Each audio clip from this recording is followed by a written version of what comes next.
Good afternoon, morning, whatever time it is for you.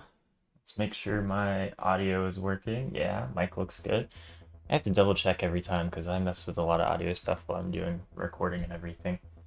But yeah, welcome back to the stream if you've been here before. Welcome if you're new. Uh, Kind of excited today.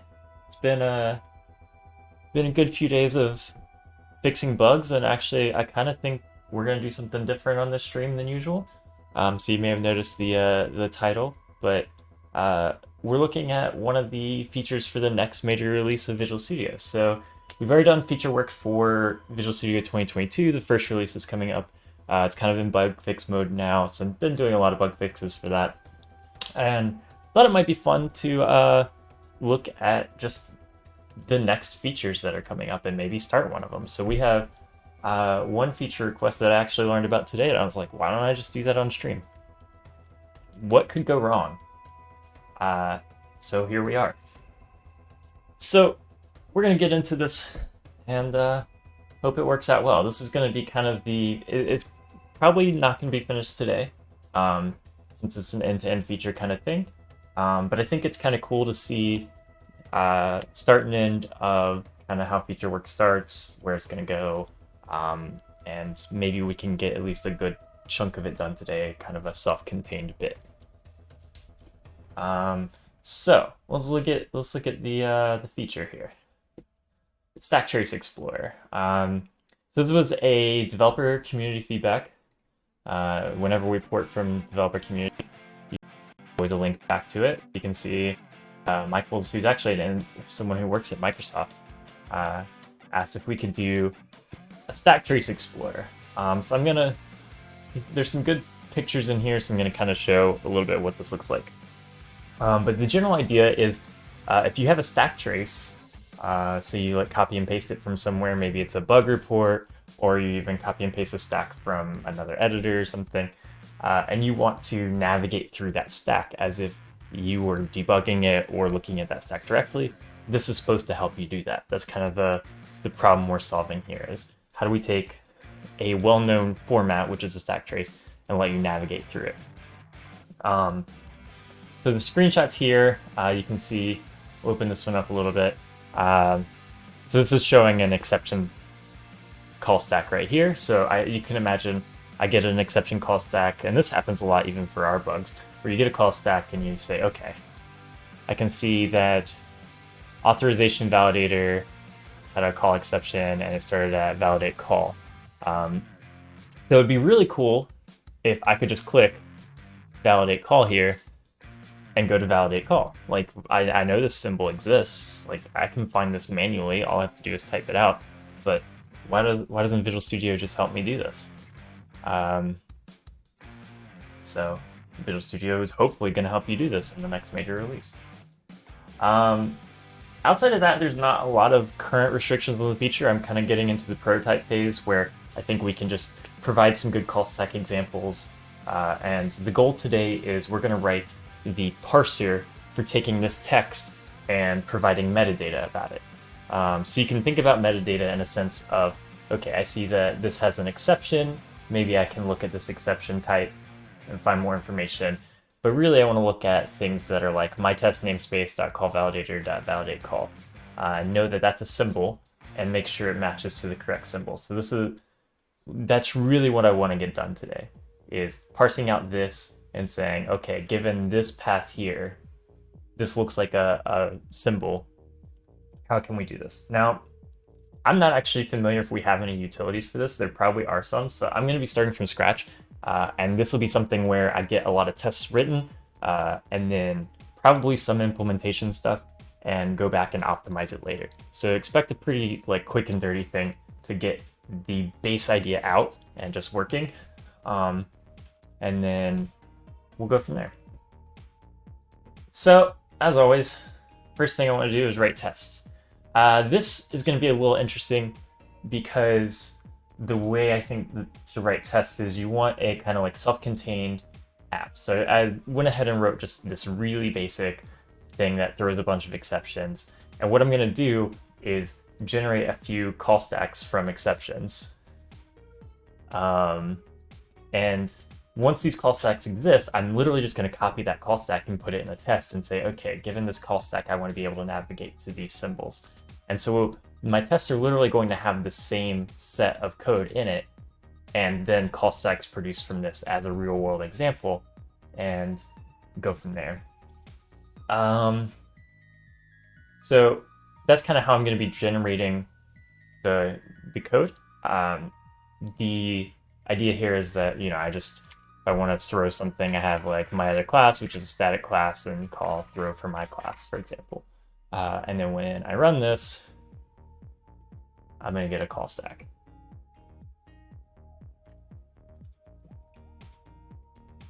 I'm going to put this over here. So there's kind of like two ways to think about this. And one is, say I wanted to copy and paste from this, right? So if I open just like Notepad, paste this in here. Say I wanted to copy and paste from this. I want this to resolve correctly. So this has the DLL and then the symbol name. This does have a line number as well, which is interesting, and maybe we can use that to validate that the source is correct, because remember that sometimes when we're looking at symbols from call stacks, they could change. So we can use the line number to validate things. I didn't actually know about the C#. Where does it say that? Oh, there's a language column. Probably should add some tests with different columns too. Show perimeter values. Hang on. I might have to learn something about this call stack stuff that I just didn't know. Okay, let's see. Show perimeter types and values.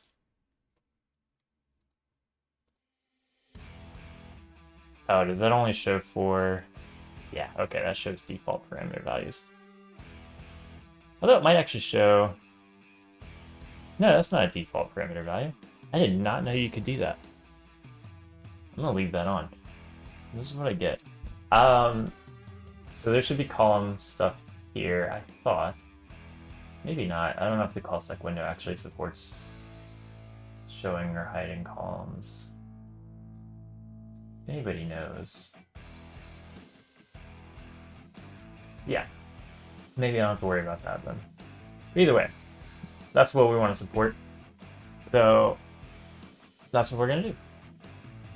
So I'm just gonna copy and paste this code and start a new test and browse them. So some things about where this is gonna go. This is going to be in as low a layer as possible for me, which I think is going to be editor features, which also means that theoretically, if we want to do this in like VS Code or VS for Mac, with some right UI hookups, we could be able to do that. So we want the core logic to be here. Is there some lag in the transmission? I don't know. Let me know if there is.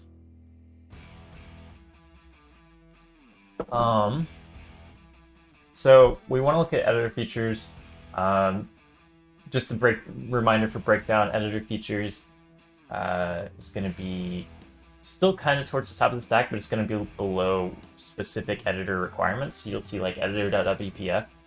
So that's going to be things that require WPF, and that's going to be for Visual Studio. Editor features.cocoa. It's going to be for Cocoa providers, which is going to be VS for Mac.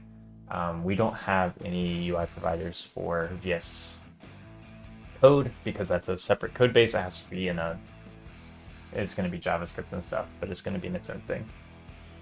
So we're going to start here, and editor features test. Let's just add a new unit test. We're going to make a folder for this.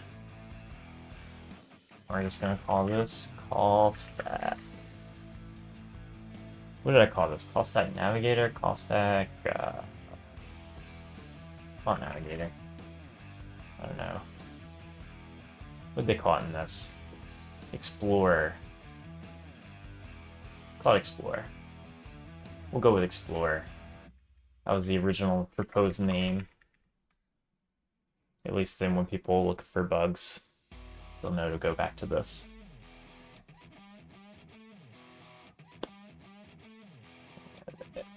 Call stack Explorer tests.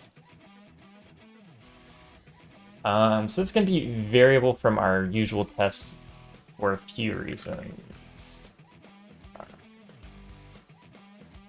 And one of them is that this is not going to be an analyzer. We're basically going to be providing, like, we can do this in a static way.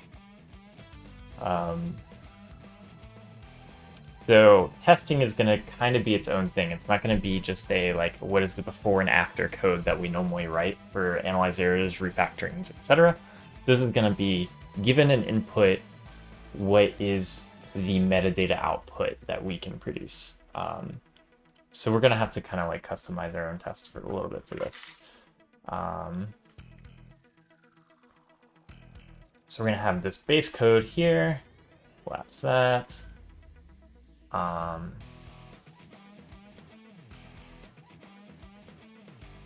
let's just call this test 1, because I don't even know what it's going to test yet.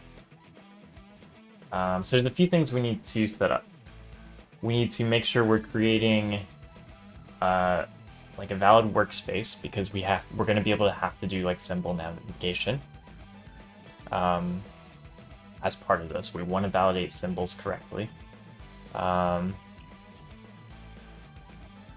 Looks like you could fix it when you paste the URL in Internet Explorer. Works. Huh. Good to know. I hope it works out, Pedro. And that stream gets better for you. All right. So let's create a new workspace.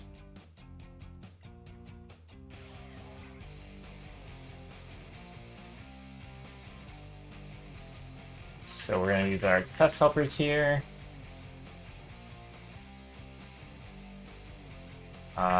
In this case, let's just start with C#.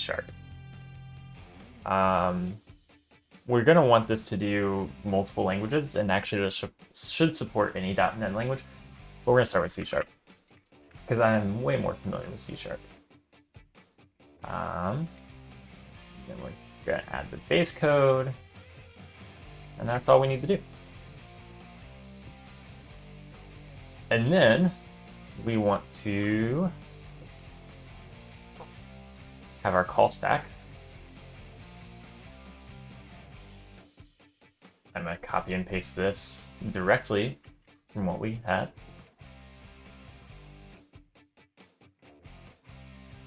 And this is call stack from VS debugger. Call stack window, so we know exactly where this came from.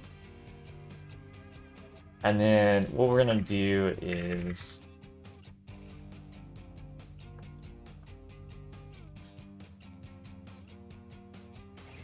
call this call stack explore.analyze. So we'll just call this the call stack analyzer. And then analyze. We want to do workspace dot solution and call stack and a cancellation token of none for test.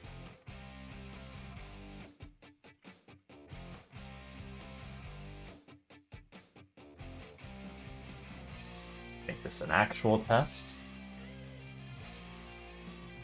Accessibility modifier is required. We can do this as private. Cool.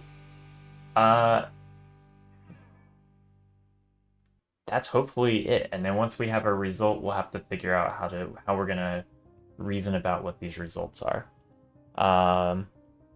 Who actually starts with VB? That's a good question. I do know a few people, and sometimes I have started with VB because VB is the more complicated case. But in this case, since it's just symbol data, VB, C#, everything should technically be the same. We want to add tests to validate that, but like at the end of the day, since it's all compiled down to symbols, we should be able to navigate to those symbols. And then let's say we want to do our you want to be able to use the symbol finder to find declarations async. Can we do this without a project? I thought you could do it without a project. You always forget about VB? Yeah. I mean, to be fair, I do too, until I got so many bugs about VB, then I was like, oh, maybe I should remember it. You know, I'm gonna go on a rant for a second.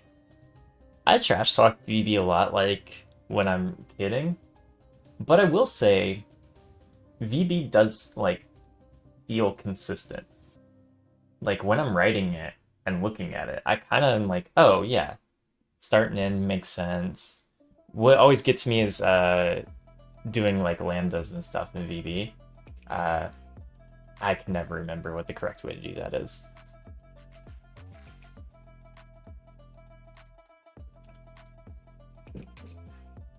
Okay, so we want to find declarations async because this is how we're going to validate that our like symbol names and stuff are correct. So we know we only have one project here, so we'll see if there's a better way to find this later, but we just do workspace dot current solution dot projects first. Result. Let's just assume that either we add an extension method or something like that. Ignore case. Well, actually, you know what? Let's do this.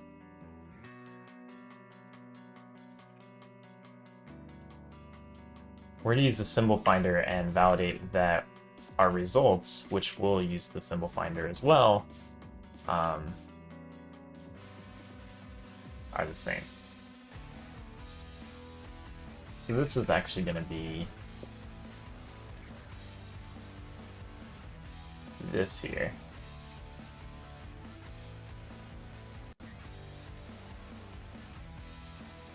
And then we just need an assert that equal and like found symbol result dot first symbol async or something. I don't know. Still thinking about how we're gonna do this, but it's gonna be roughly this. So wait, not async. Find declarations async. We want to add that single here.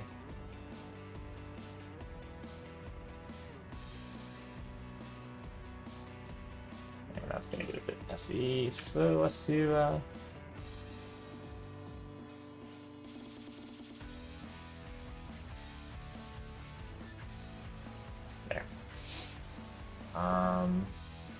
Ignore Kate.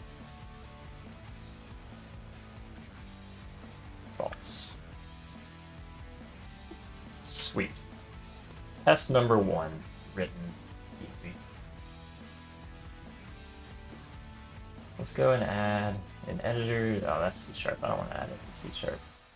I added this test in C#. I should probably move that. Do we have language agnostic tests? Feature unit test. There it is. This is really where it should be. I'll move it later. Or I'll forget to do that and it'll be pull request feedback. That's probably the most likely case. Call stack explorer again. I want this to add call stack analyzer.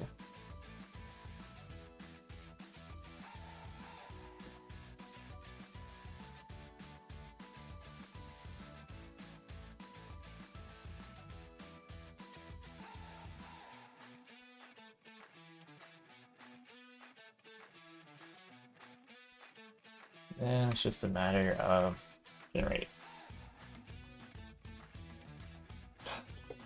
Okay.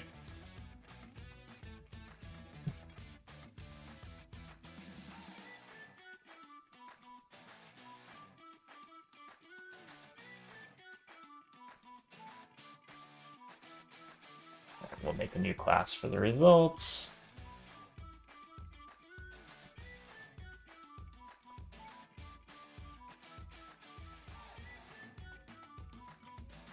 this. Sweet. All right, let's get started. I'm gonna actually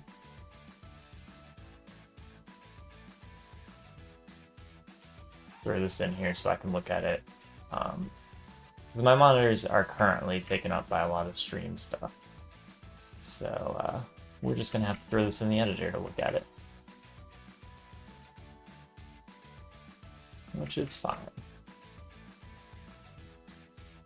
So this is the text we want to parse. The interesting thing here is there are cases where there won't be a namespace.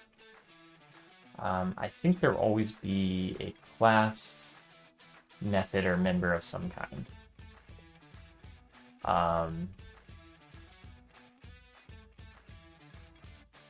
So we're going to be looking for namespace, class, name, dot member name is the root of what we're trying to figure out.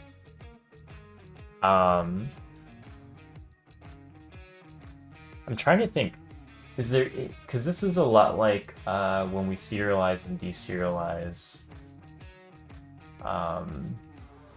symbol keys. I wonder if, let's look at what we do with symbol keys.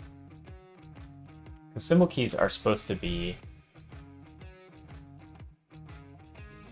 do top-level statements have classes in their traces?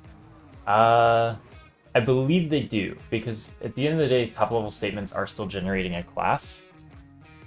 So I think they will still have classes, which is an interesting point because we will have to map that back in some way.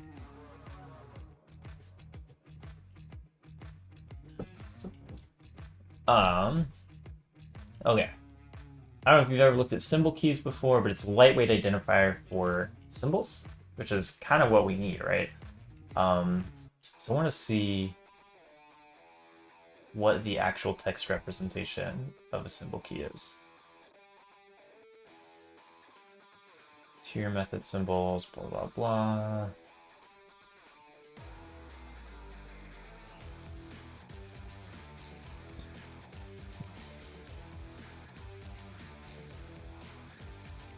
Symbol keys are ugly.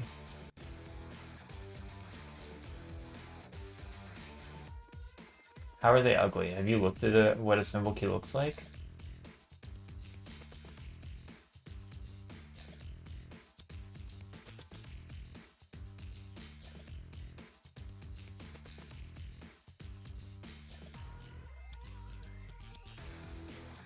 Yeah, you've seen them under the debugger. What do they look like? You know?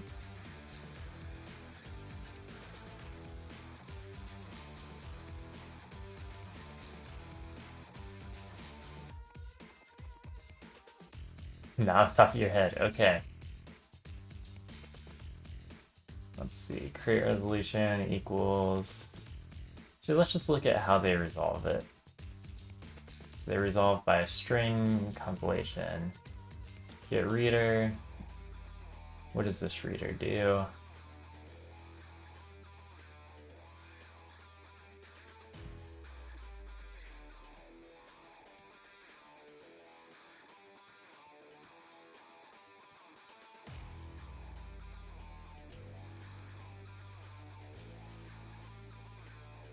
Symbol key resolution, relocation.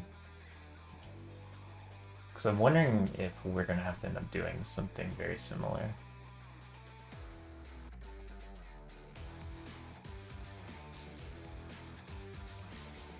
Because there's a lot of ways to do a symbol.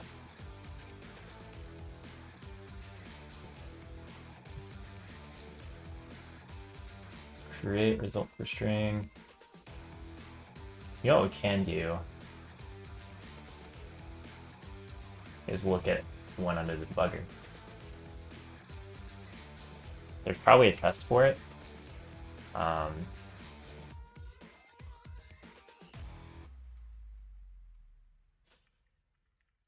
Let's make this compile real quick just so Doesn't hurt us.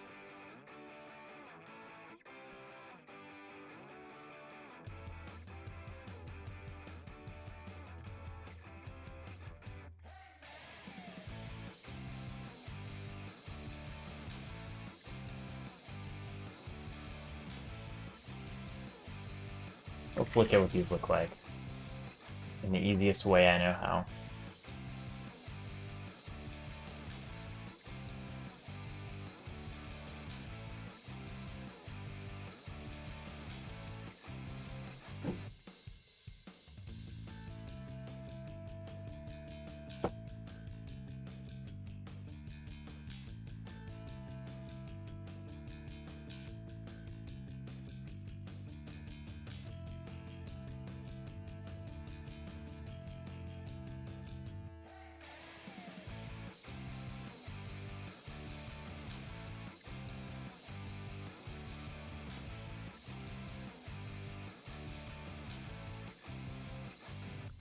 Maybe not the quickest way I know how, but the easiest way.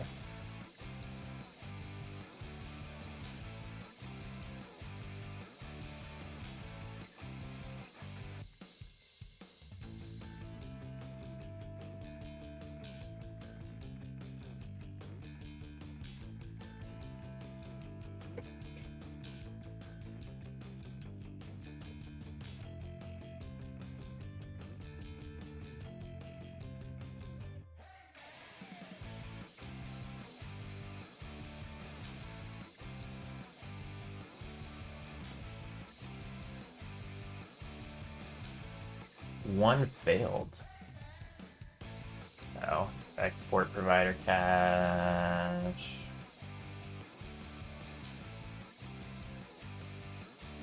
It tells me in the issue here. There it is.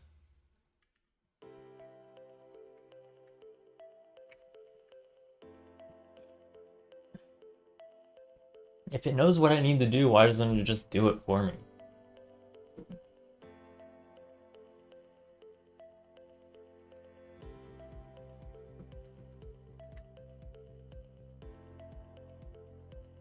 That's a rhetorical question. I know why it doesn't do it for me. It's a hard thing to do.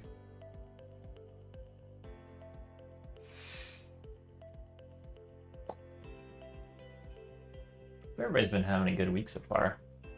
I know, world's getting kind of crazy.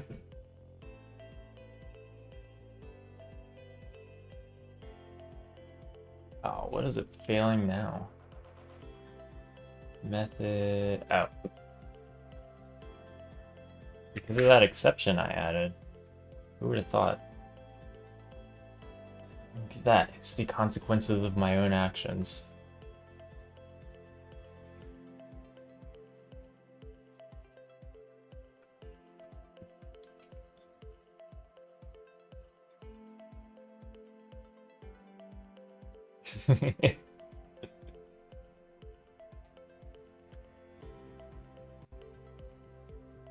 It's okay. This is always the hardest part for me, is getting the test to first run on the stream, like every time.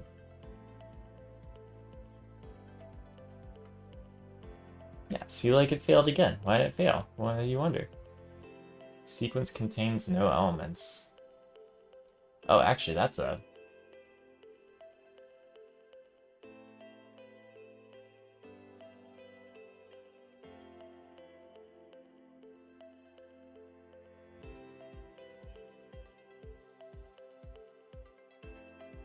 Test console, enter my events. Oh, you don't give it a fully qualified thing? Let's debug it? Yeah, let's do it.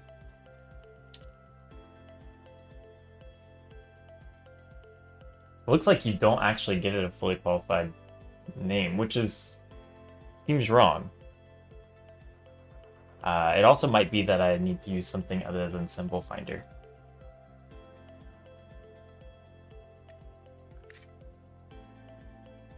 Alright. Whoops. Okay, so the search query... Ooh. Kind of exact. name, predicate. Okay. Find all declarations with normal query async. Sure, that seems good.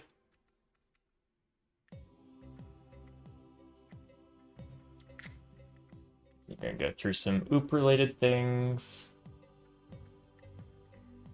It's good that the project does support compilations. Get declarations from the compilations assembly, which is what we want because it's the assembly that it's in. Is exact name search is probably going to be true here because it's search kind exact.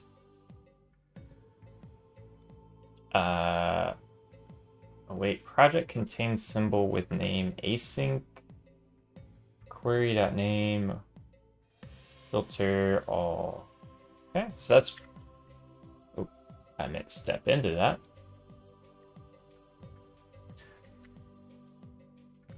This is where I would expect it to be found.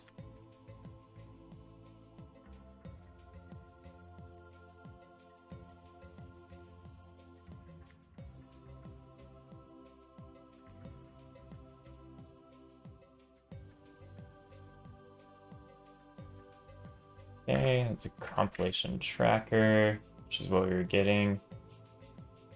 Contains symbols with names from declaration only compilation.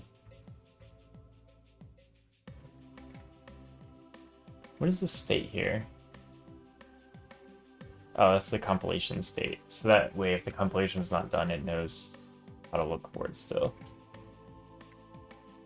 Compilation should be done in this case. Declaration table contains name.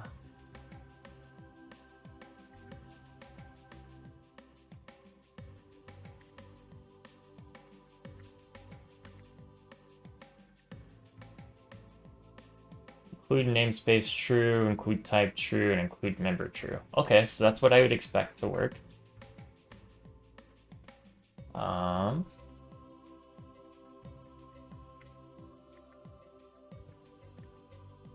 This predicate here is the predicate we did. So the current namespace, wait, current stack.pop.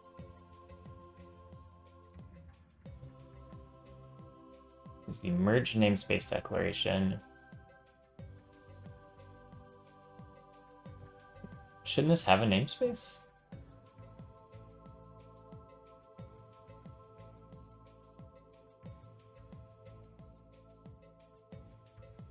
Yeah, namespace console app 4. Shouldn't it have a namespace?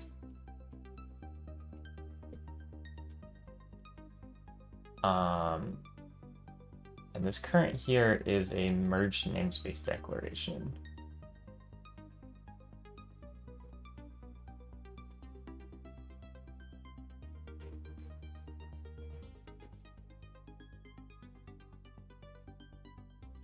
Do merge namespaces not have merge code? Okay, let's keep looking.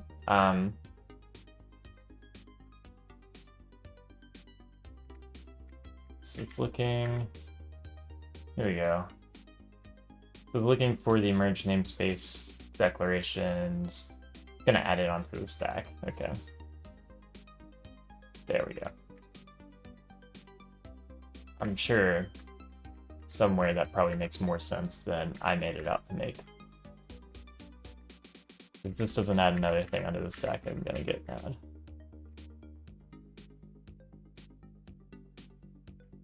Okay. Yeah, so here we go. Now we're adding all of the types into the stack of things to check. So this should have 3 types in it now. And it's not going to be a namespace this time. And this is my other class. What we were looking for, we go back to here, we're looking for my class throw one. So we can skip this.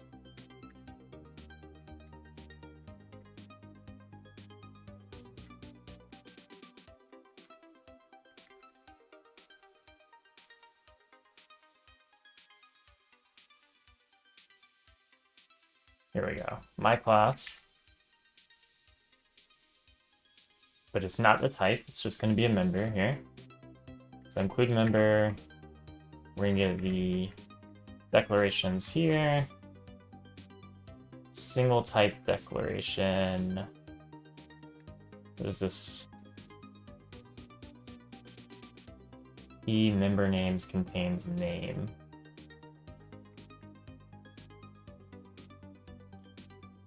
Key is fully qualified here. These are not fully qualified.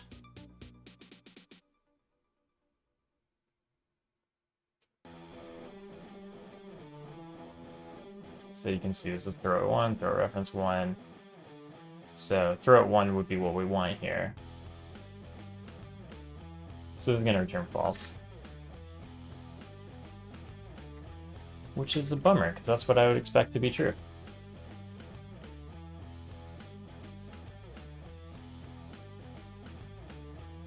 Which actually brings me to the next question. Does symbol finder have a better way to do this?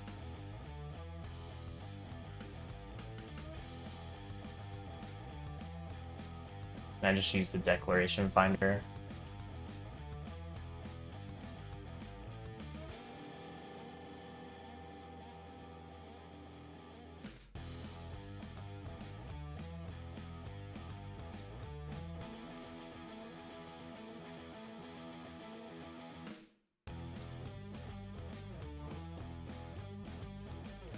Easy.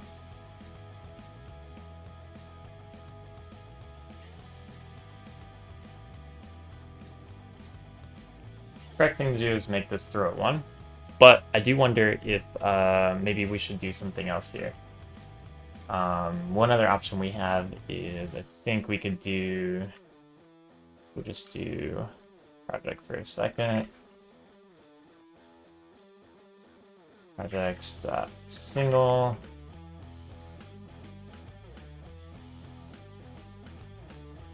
So we get the compilation for the projects.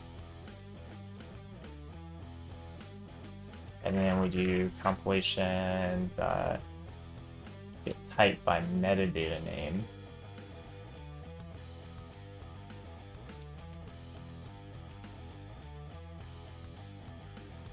So it's not a type.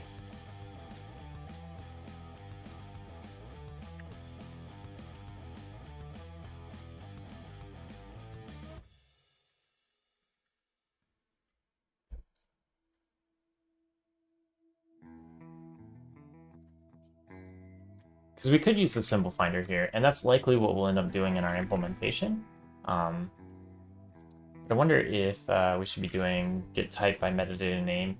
Take this type here. And then do, let's see, insert, not null, compilation, so we know this is not null.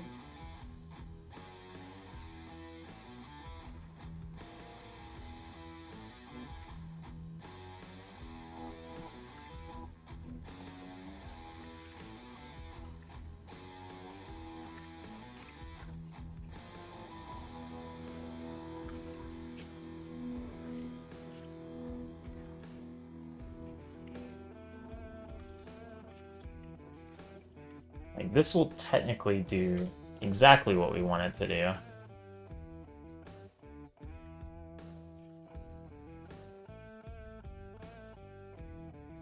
And then create a symbol key for this method. Yeah, so it looks like the symbol finder just takes the last end of the symbol name. So if there were multiple throw at 1, it would return all of them. Which kind of makes sense when you don't have a fully qualified name. I don't know what the best way to find a fully, like, I'm guessing this is it, is when you have a fully qualified name, you want to do it like this, which means maybe that's actually what our call stack analyzer should be doing when it's actually returning everything, is we should break it up by, because in call stack, you always have to have members.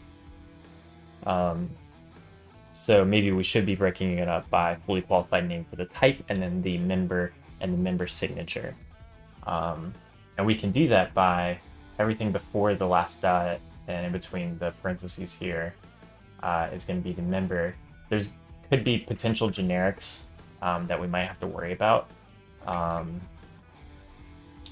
So it gets a little tricky for parsing, but we'll worry about that in a minute. And let's look at what symbol keys look like for this. This should work now. If this doesn't work, well, I'm going to look as dumb as I normally do on stream, which is fine.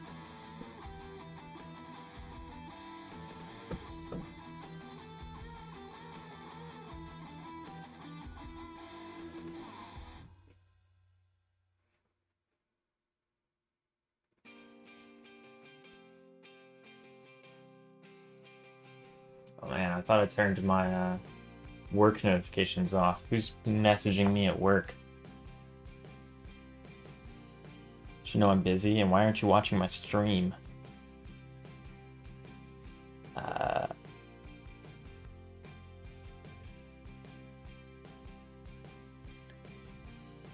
Bam. Method symbol is correct. Look at that. Did something right on stream on the second try, which is a good... Let's look at what this... What does this look like? Okay, this is quite the ugly stream. I'm not gonna lie. This is amazing. I was curious, and my curiosity is sated, but dang if that is not an ugly string. Okay, so this is member, declaration type, the namespace. I don't know what this second in is for. S test. I don't know what this test is for either. Or these numbers here. This is crazy. I'm sure. Because I mean, the idea is that this is durable across compilations and everything, so you will be able to look up the exact same one. And that's not that common. So I'm sure all this information is really required for that. But yeah, we're not gonna use symbol key string at all. It's what we're just not gonna use symbol keys. That would be dumb. Back to the drawing board for how we're gonna parse this.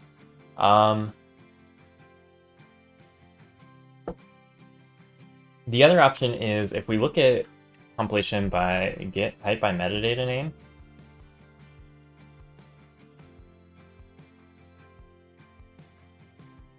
Like, I wonder if there's any helpers here. That's really what I was trying to figure out. If there's anything that can help me parse this information right here.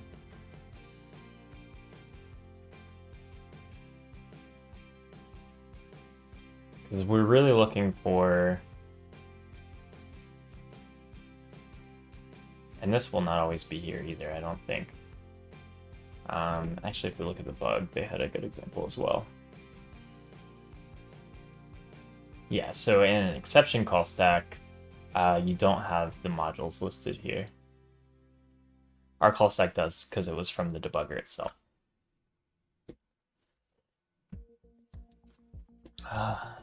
You know, the sad thing is, yeah, string.split. I'm like, do I just write a regex for this? I don't want to write a regex for this, but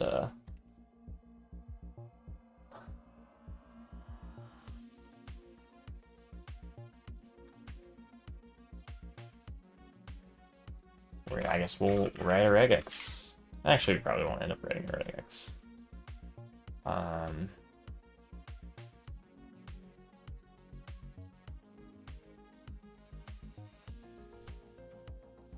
Unique heuristics to tell you which type of call stack was pasted in. Potentially, yeah. So one thing we can do is we know that Bang, especially, I'm like, 94% sure that the exclamation point will never be in a valid symbol. So if it has an exclamation point, we know everything after that. With the exception of, I guess, if it shows a default value with the exclamation point. Well, let's do this. So if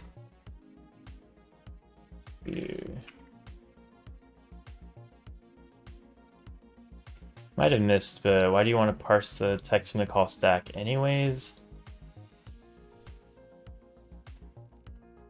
As distinct from a real call stack. What do you mean by a real call stack?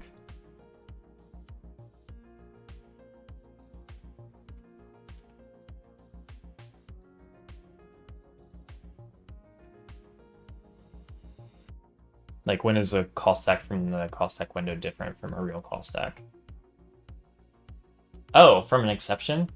Technically, we want them to be the same overall, right? Like, we want to get the same information. They just behave differently, right? So, if we look at a call stack exception, let's go back to our thing here. So we just do a try catch, and then do console.writeLine exception.toString. Except we want call stack. My exception had a call stack. StackTrace, that's what I want.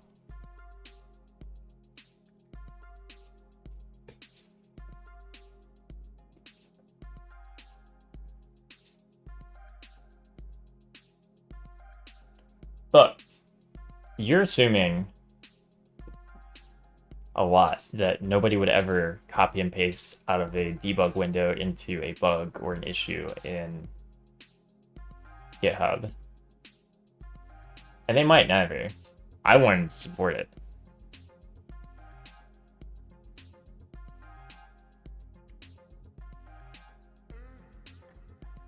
We'll go ahead and get this call stack in here too.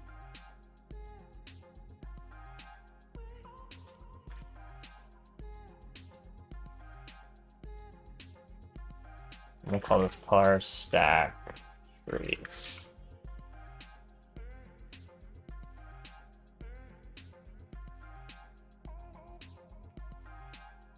And one of these lines is gonna look like this.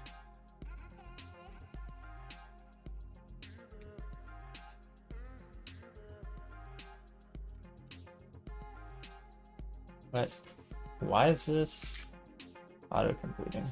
Come on. There we go. Let's debug assert that the line paren first of all starts with. I also wonder if does at get localized in any way? I have no idea. If you use another language and look at call stacks from exceptions and know if at gets localized, now is a good time to speak up.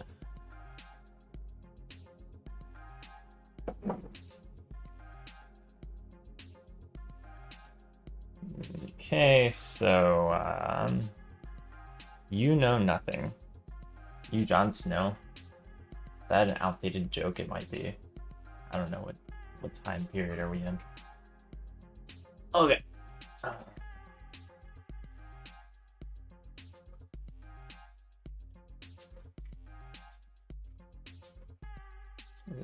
It's not really substring.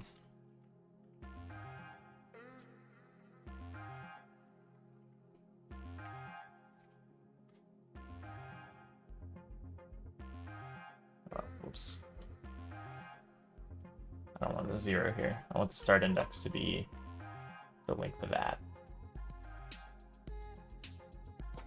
And that will give us this.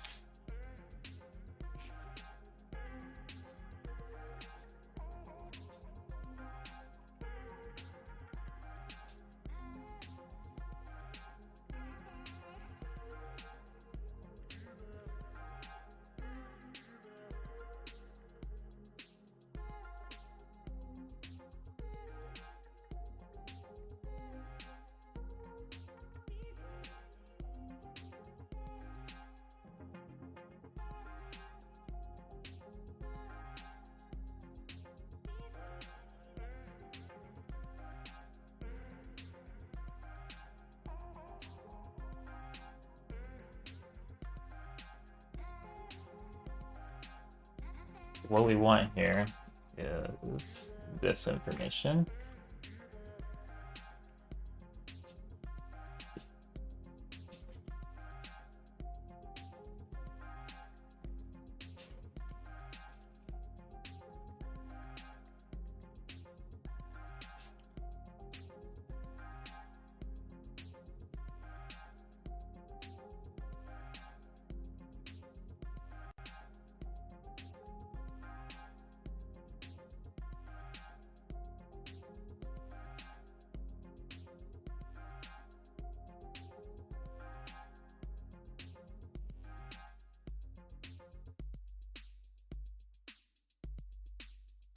Won't n need spaces around it since it can be part of a class or method name? Yes, it does.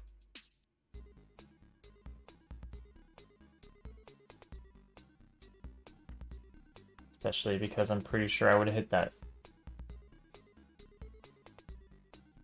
Thank you for saving me a few minutes of frustration.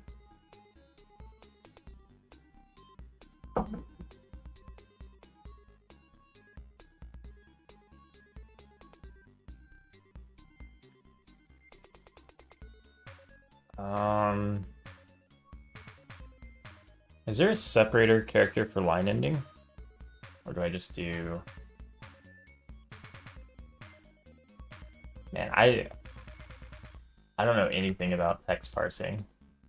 You would think working on a compiler team, I would know a little bit about text parsing. /r/n. Oh, yeah, I get... So can you not just do /n? Because, I mean, that would just leave the /r in the string, which I guess is not a big deal.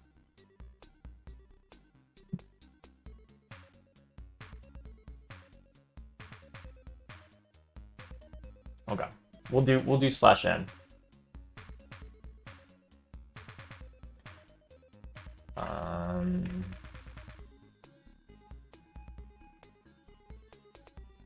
We'll do the same thing here.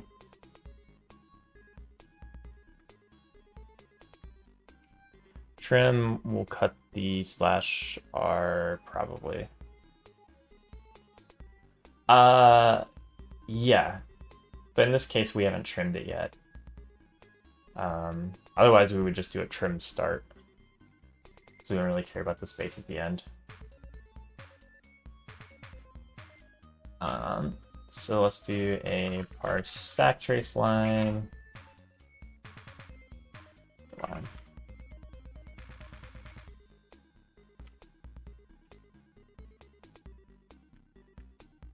And this will be a try parse. What was this? Debug window stack.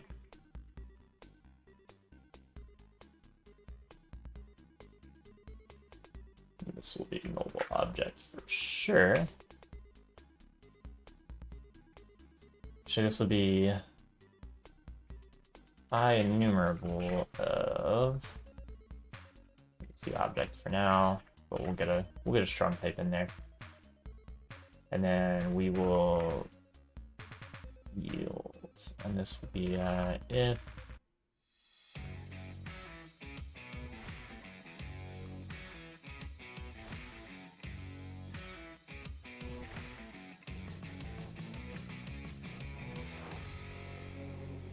There we go.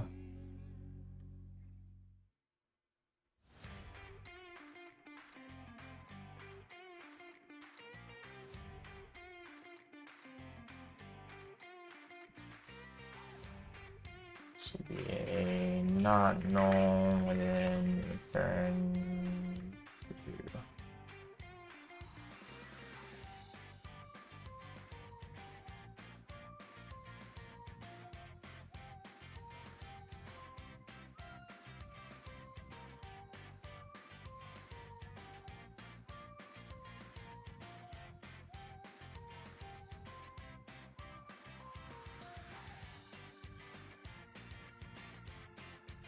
Go ahead and make this class. None of these will be null.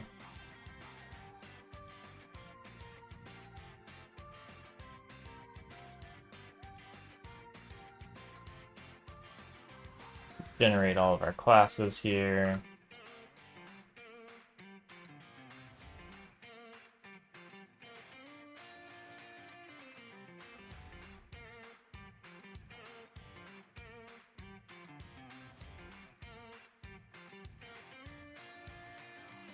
I thought I copied the whole thing.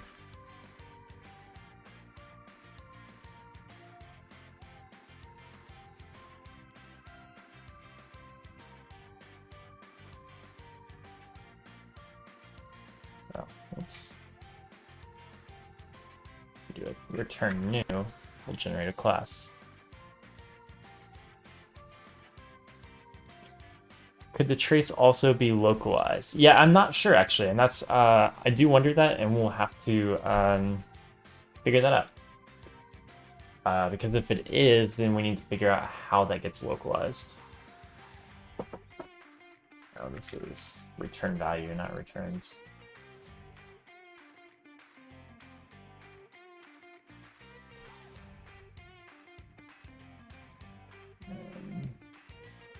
This is this line.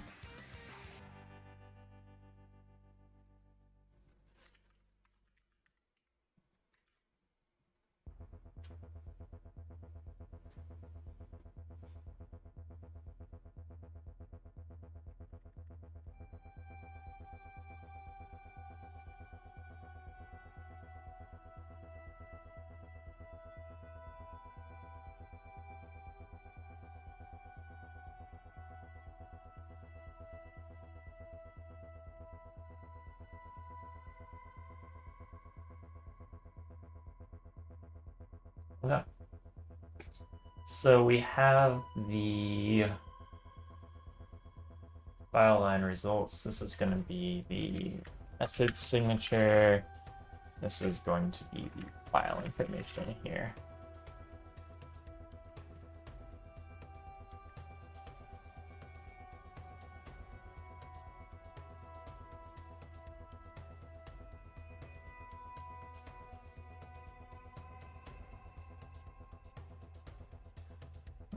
This will be read-only for now.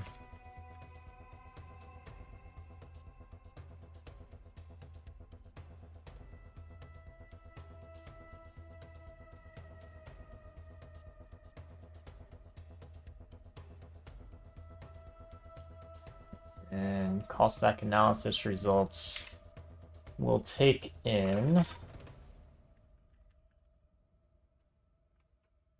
Actually, this is probably better if we'll just leave it for now.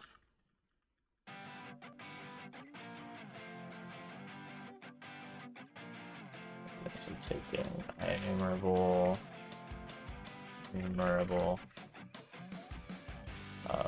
parse lines.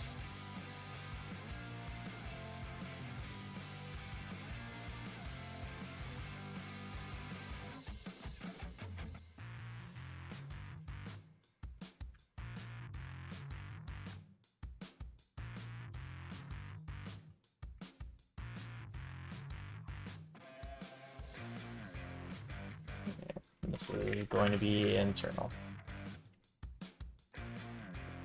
Sweet. So we already have the at case, so let's go run our test real quick. We'll make a test for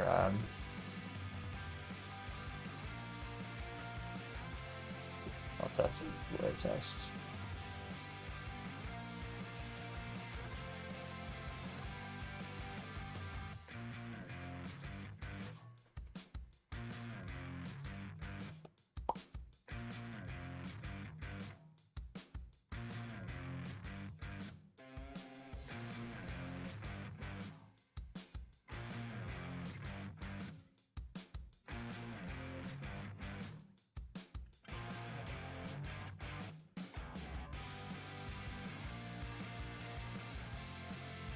Make my tests a little easier to run.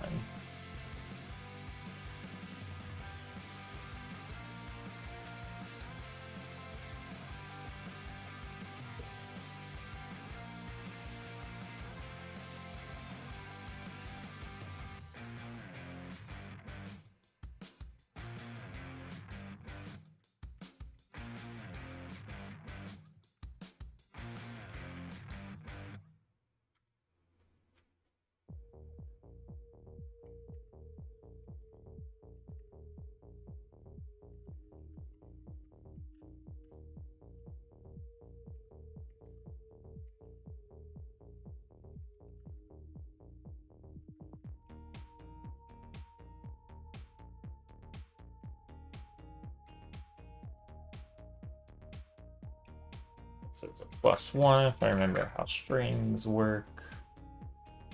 And then we just need the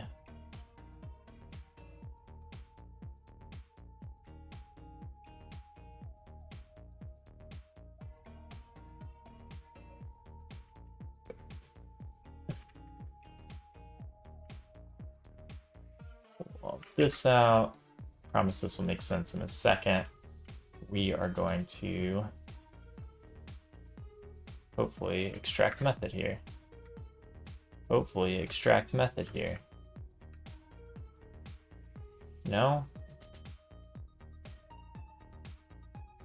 Can we extract this method? Is it using what throws it off?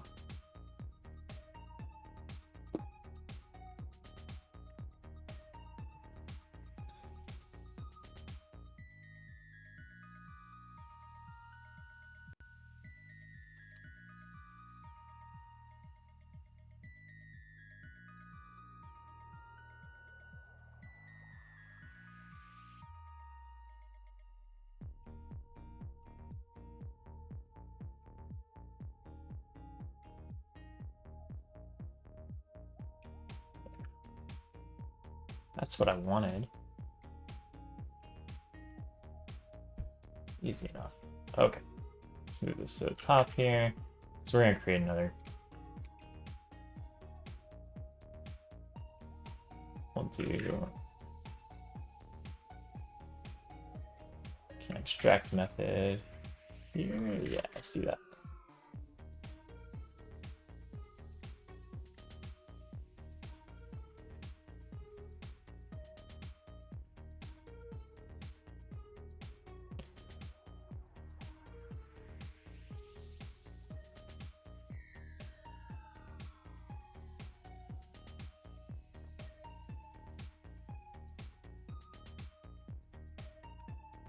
So the difference here is we want this stack in the output window.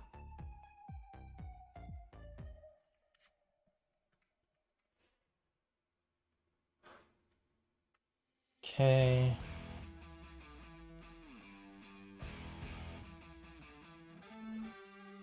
Let's get rid of this symbol key nonsense.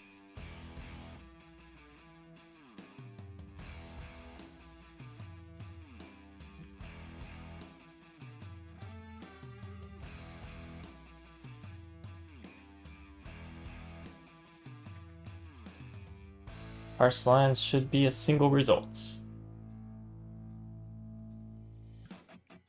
Perfect.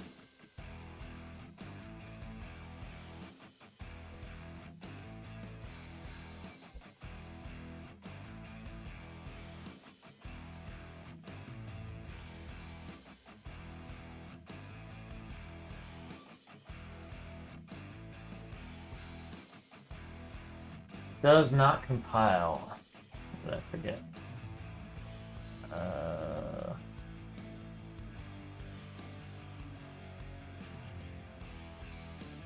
Oh, you can split by a string. Why is this?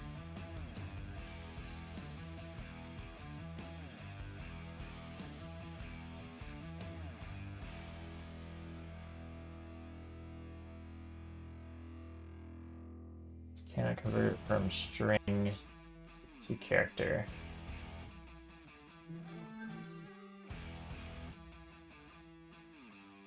Why can't I split by a string? Is it like it's right here.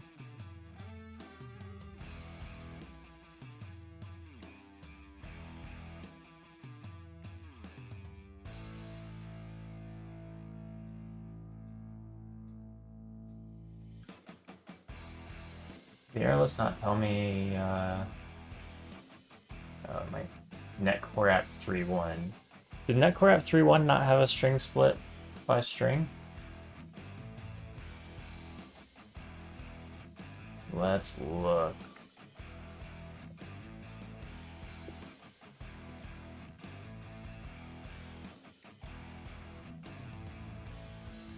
String int32. What?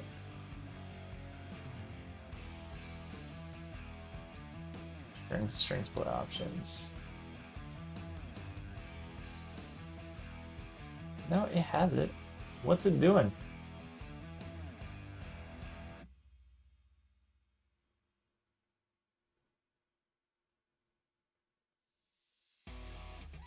Anybody know why this cannot convert from string to character?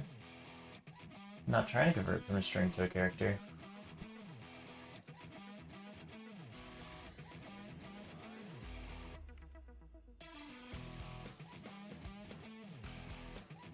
Does that help if I add the string split options?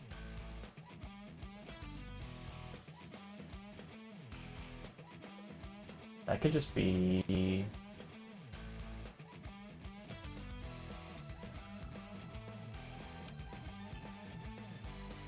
Is the overload resolution weird on constants? Yeah, I'm not even sure. But like, the IDE is showing the correct overload resolution. Is the compiler not?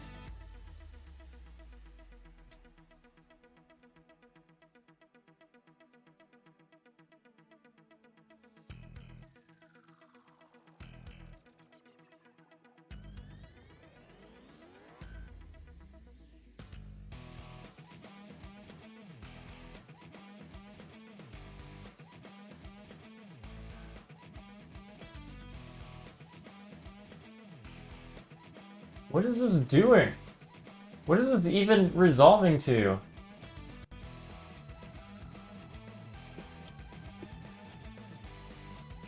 Net standards. Net standard. I forgot about net standard. Apparently the error listed 2 was added in 2.1. What do we have for line split in net standard?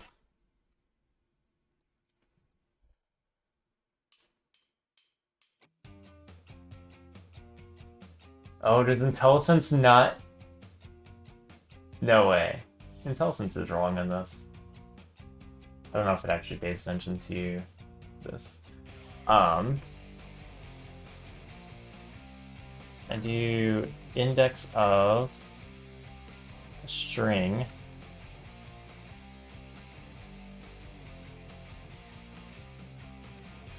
Is this index the beginning or end of this string?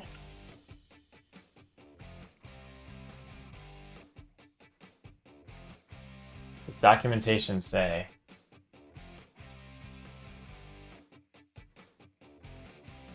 Does not.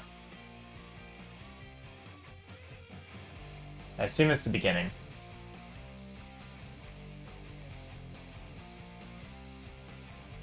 I'm going to be proven wrong very soon, I bet. Oh no, hang on. Not what I want. Because I need to...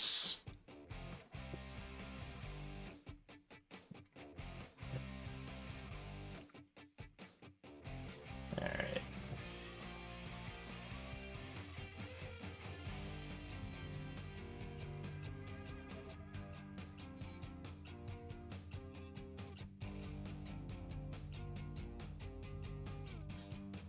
I need this because I want the index there, and then bar, what are we calling this? File information.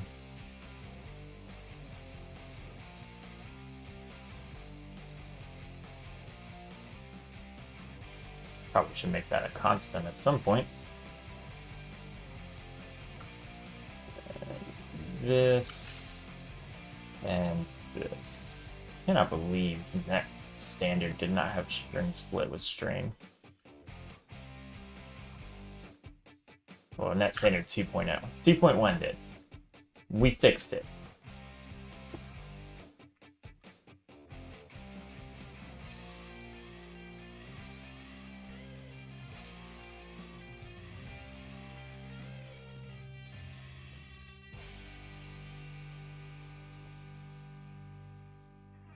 Alright, actually, I'm going to take a quick break, stretch for a little bit, because I've been sitting down for work and everything. I literally had to start right after work. And go get my dog a treat so she is less antsy. Because I hear her in the other room. I don't know if you can hear her, but she's like running around. I will be back in like 5 minutes. Probably less than 5 minutes. Stare at the screen for a little bit.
All right.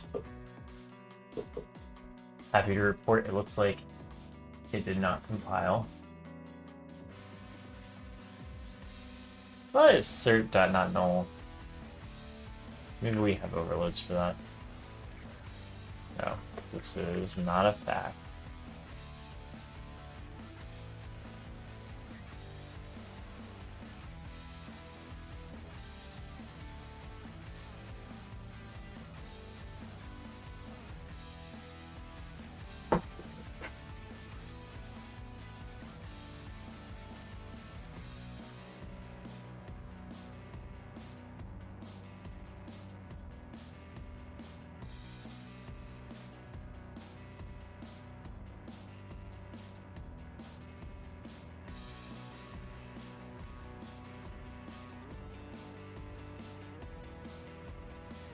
Alright, here we go. Moment of truth. How does this look? Do we get the first line correct?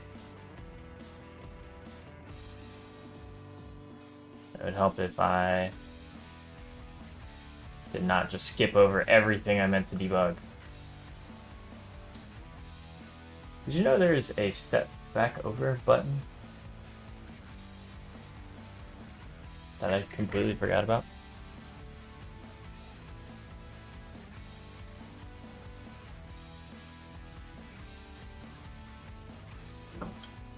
I really should just do a segment of my stream where I remind myself about tools that we have in our IDE.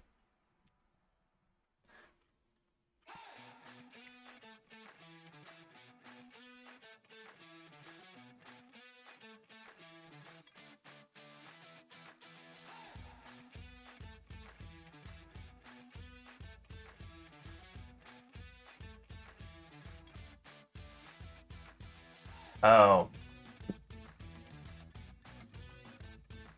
Hang on.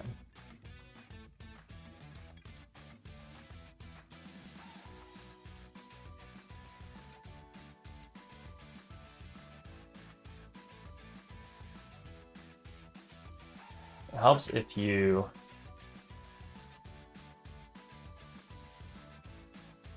actually realize an IEnumerable instead of just leaving it as something that could be.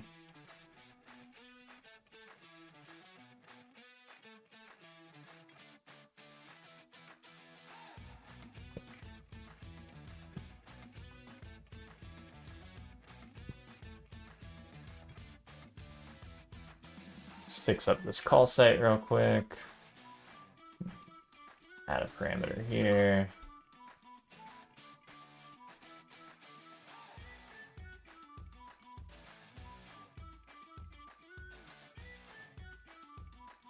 What is it doing?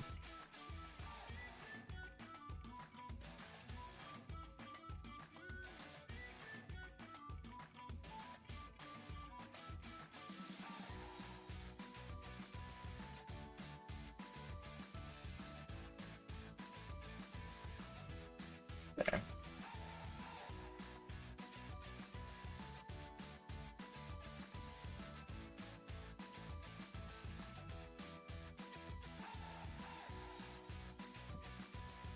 Solution, immutable array of parse line. What is this?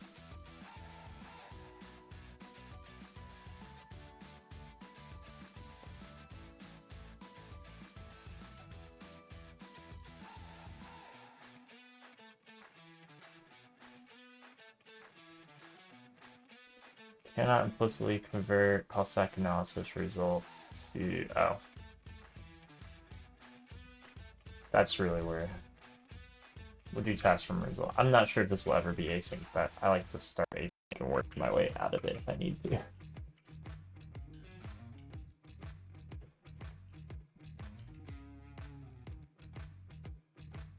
There we go. Now we're actually gonna parse, right?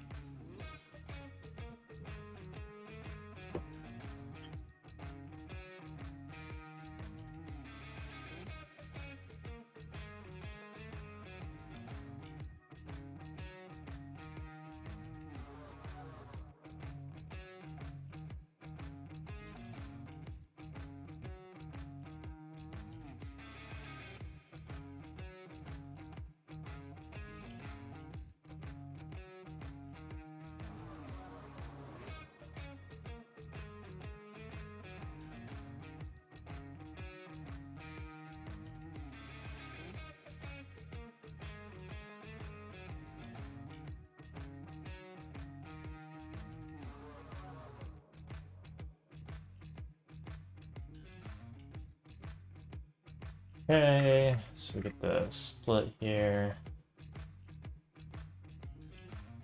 Does not start with at.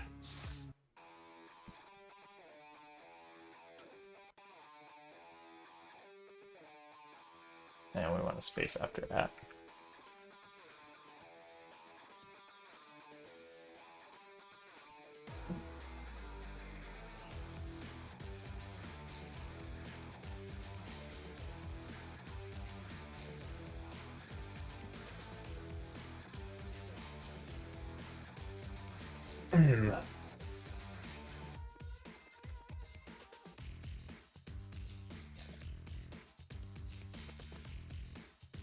There we go.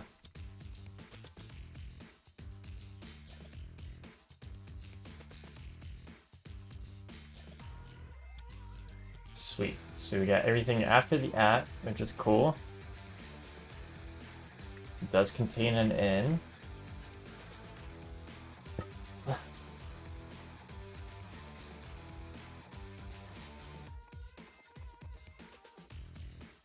Method signature and file information.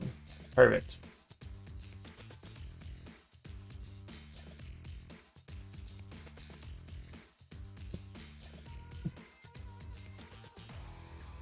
Actually, this is going to fail because it's going to parse 1, 2, 3, 5 lines.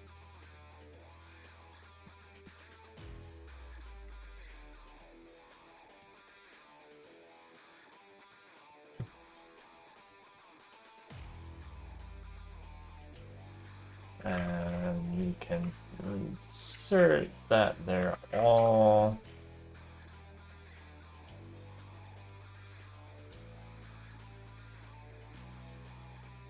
of the type file aggregate, which it'll do.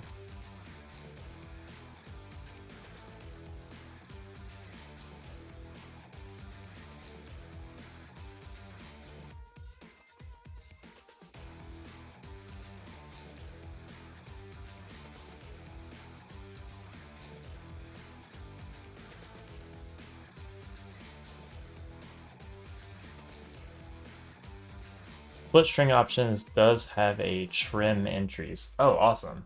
I do need that.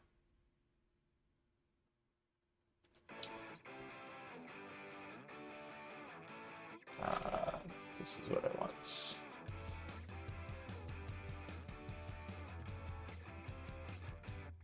there's a collection. There's sequence equals, right?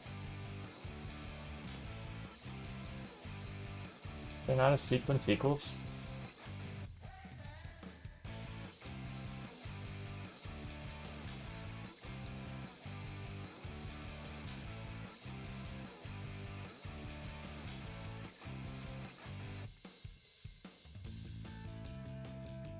Sure, set equals. There we go. That'll work.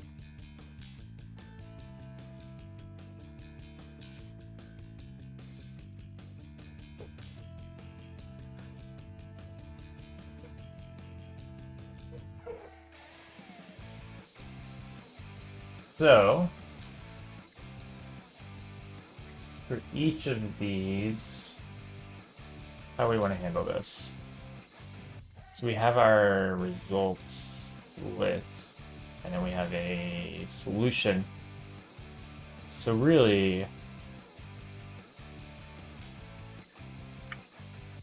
should be some like result dot resolve symbol from line and then the line, or maybe it should be all stack analyzer resolve symbol from line sync.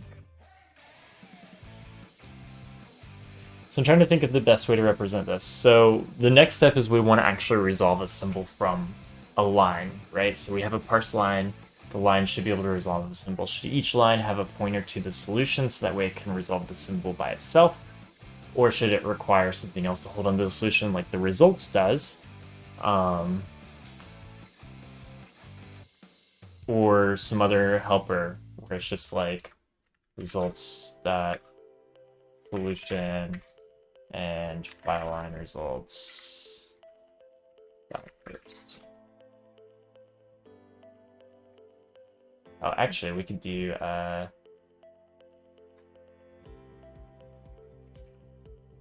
resolve symbol async that takes in a solution and a cancellation token.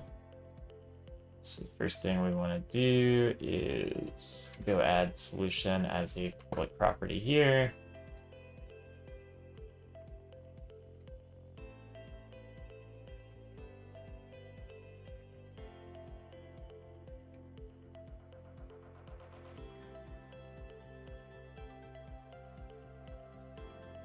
And then we will resolve symbol async with the solution. And we're going to have a class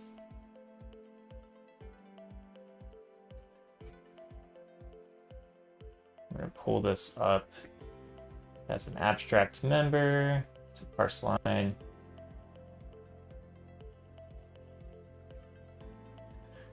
So then we're going to change this to ask I symbol.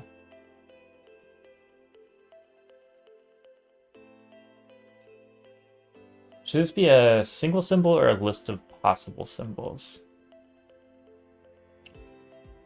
For now, we'll do a single symbol, but it may need to change to a list.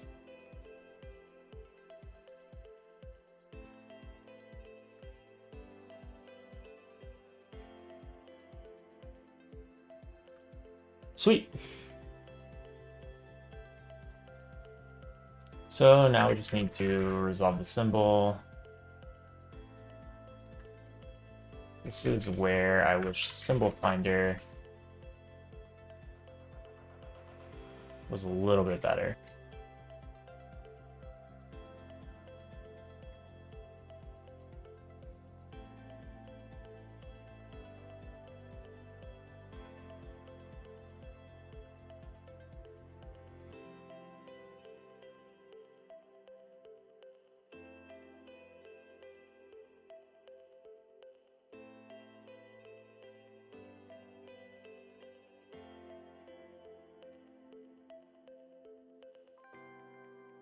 string pattern filter criteria. Maybe we can do a find source declaration with patterns. What does this do?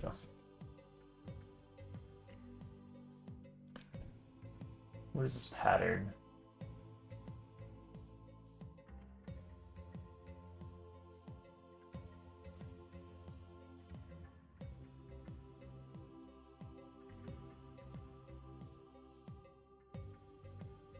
Only supports a predicate, which is a given symbol's name. Because we only have the name and nothing else, we need to check it against the last segment. The pattern is console. Here we go. So WL, and we were given right line, then we don't want to check the whole pattern against it. So we only want to check the WL portion. Then after we get all the candidate symbols, we'll check the full name matches the full pattern. Look at this. This should work. This should work.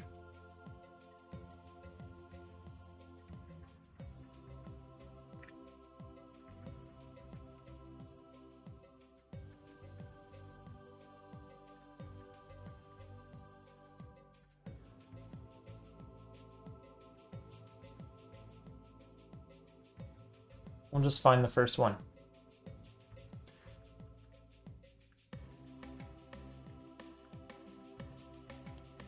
We should pass the cancellation token in here before I forget.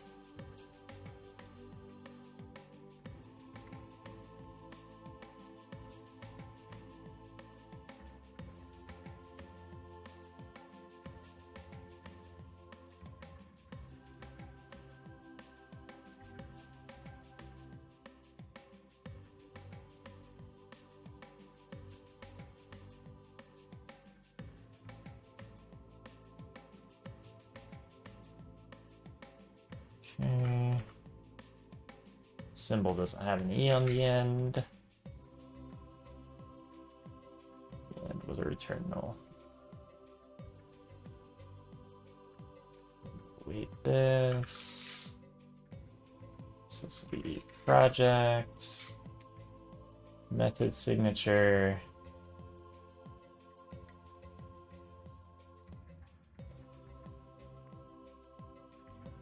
Symbol filter criteria dot member, because we're only going to be looking for members, and the cancellation token.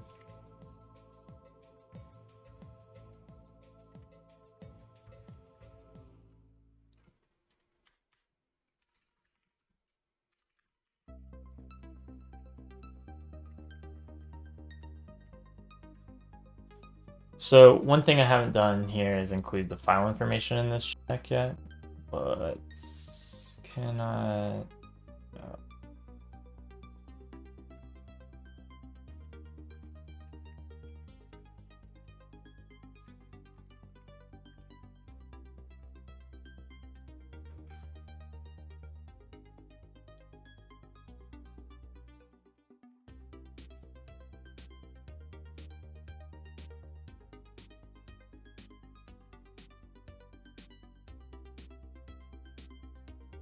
So what we're saying here is if the length is 1, so we only found one symbol. Let's do an equals not.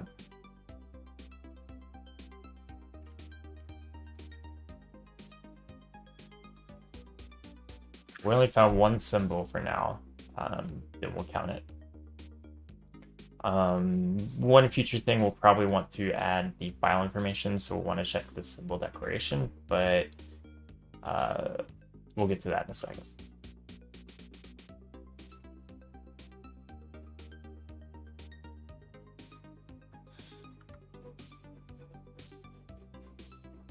Sweet. So we've implemented that one. For now, we're just gonna leave this empty because we're not testing it yet.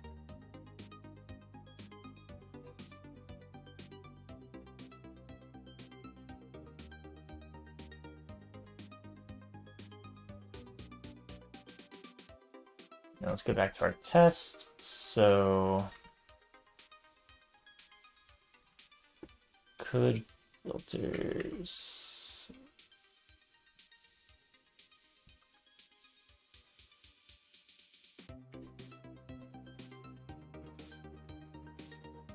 Man, I apparently do not know how to spell symbol at all.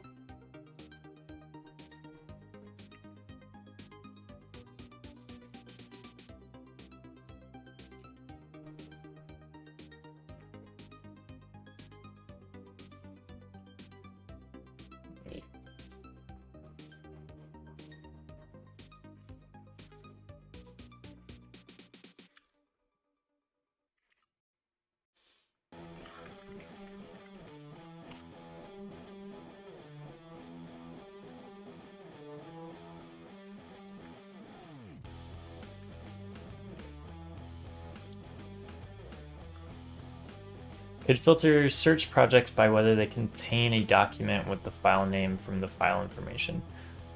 We could, yeah. That might actually speed it up a little bit.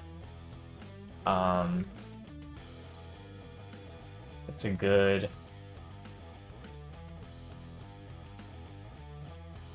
idea.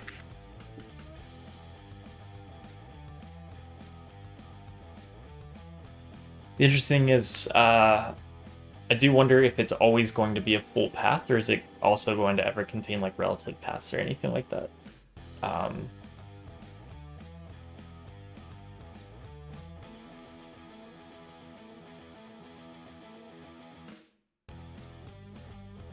When the trace doesn't have file info, could be an IL token. What do you mean by IL token?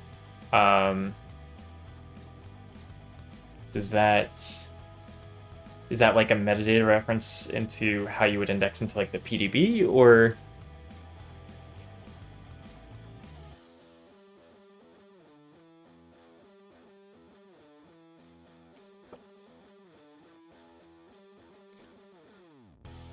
Oh my gosh, I can become famous and buy followers? Mods! Mods! I had the mod controls enabled this time. I was ready. Honestly, David, I can make you one of my mods.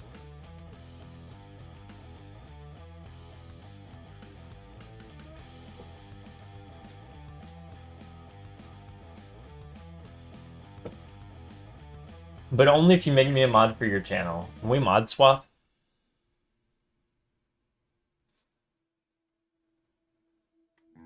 Is that like insider trading for streamers?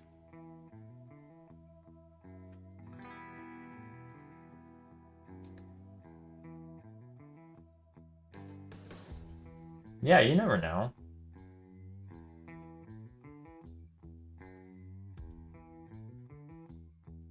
Wait. What did I break?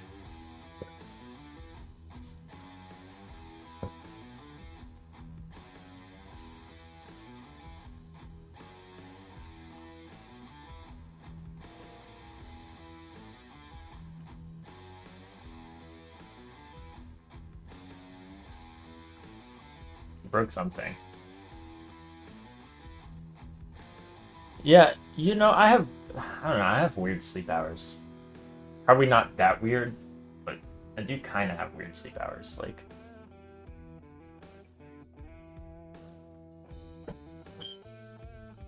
Maybe I should live in Australia just because I enjoy the nighttime more, so like the hours I would need to be awake would overlap within like the morning time for Redmond time period, but I would be awake from like midnight to 8 a.m. for work.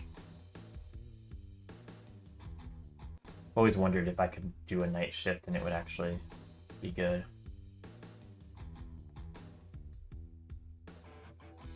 Yeah. Okay.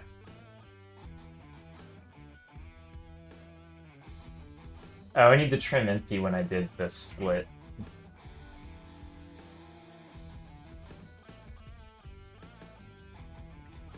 That's something I need to do. Is this it? Is this it? Oh. I modified it. and it didn't like it.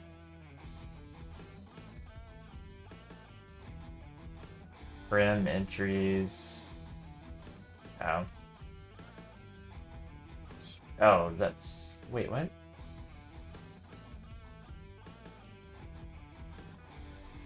There's only... Remove empty entries. Cursed net standard queue.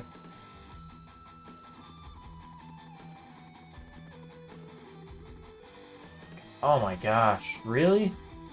There's not net standard. Net standard.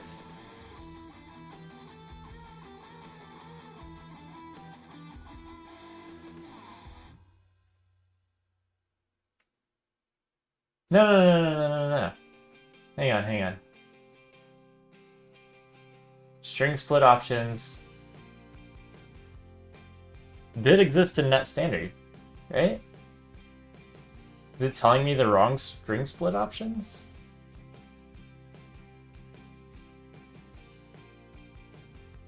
Oh, wait, hang on. I scrolled too far. I scrolled too far. Let's go back to character.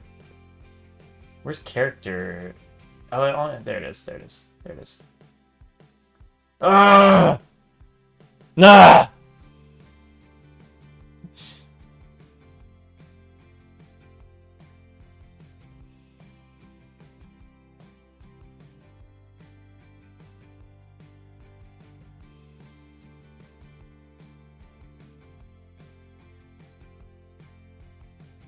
Fine. Do it myself. Anyways.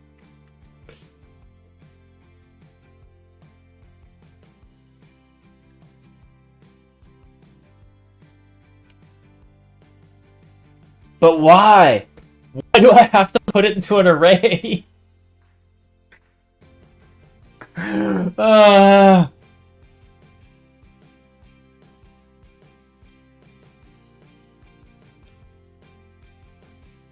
Hang on, does that mean if I want to split by string, I should just do a 2-char array on it?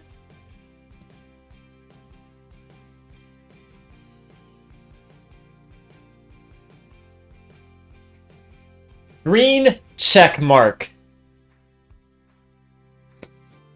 I'm done. We're done here. We win. We've done it. We've written the most basic for one example input parser that worked.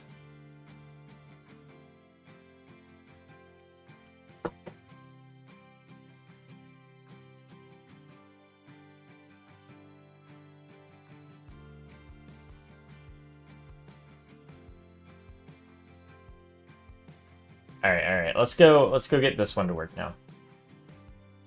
We'll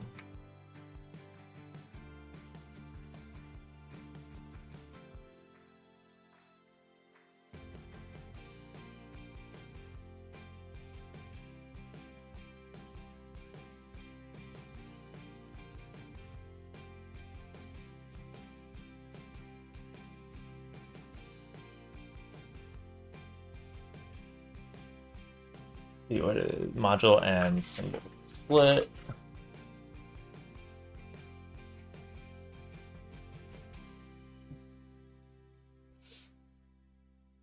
Oh, wait, we only want the first index, because remember, if they copy from the debugger, if they use to show the default values, and the default value is a string that contains an exclamation point. I remember worrying about that.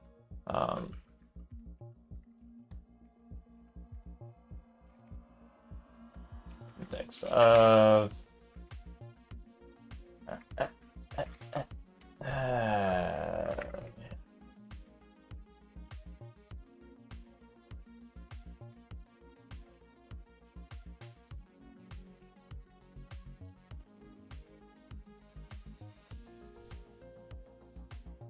no, 1 equals -1.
What was I gonna do? Symbol data equals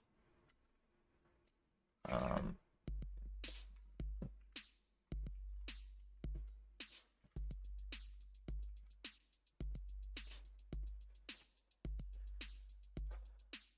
uh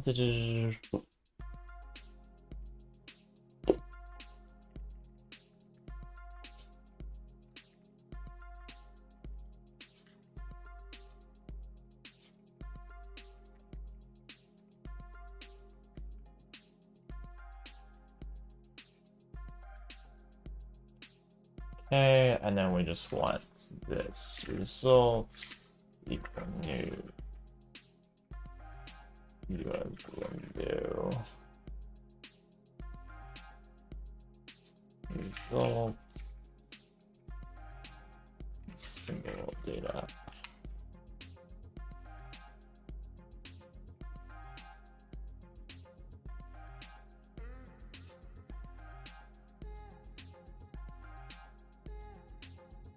Interesting. So it generated this whole class for me, but didn't actually add the override. That's a bummer. It's so close to being good. Sweet. Okay, so we had the file line results.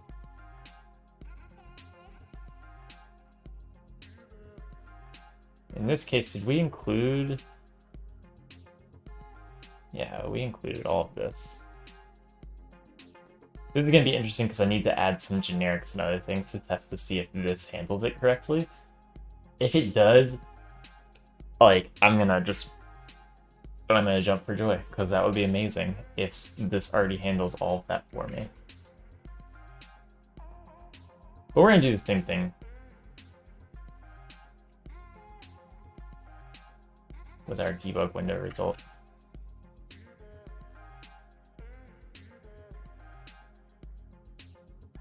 In this case, it's just going to be symbol data.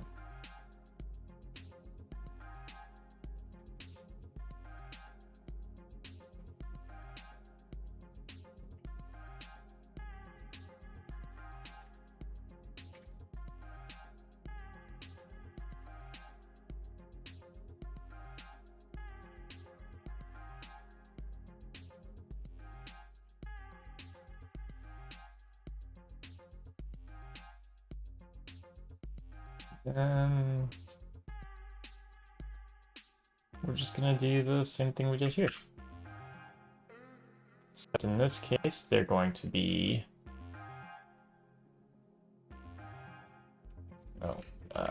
debug window results.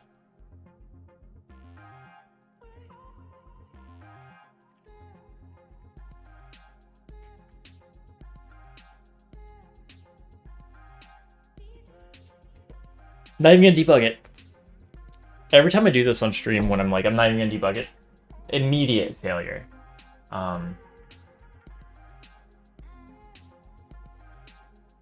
That's okay.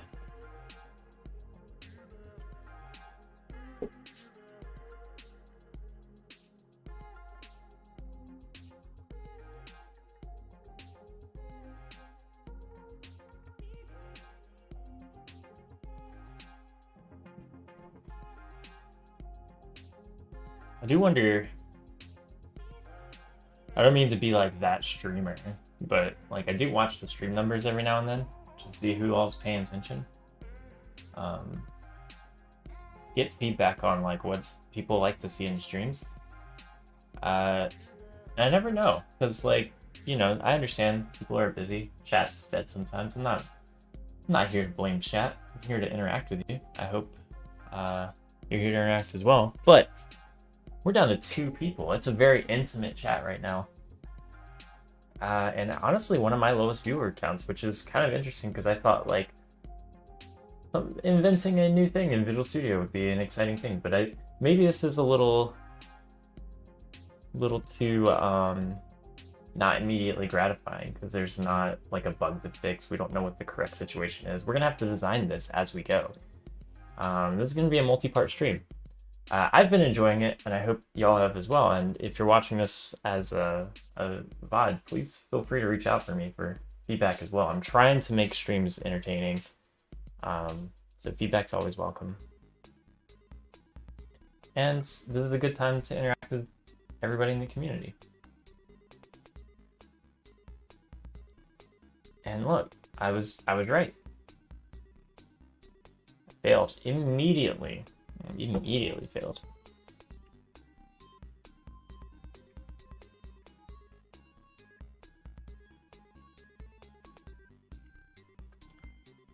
Let's go see what's going on.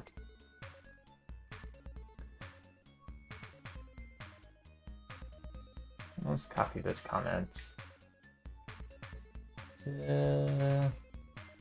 Here.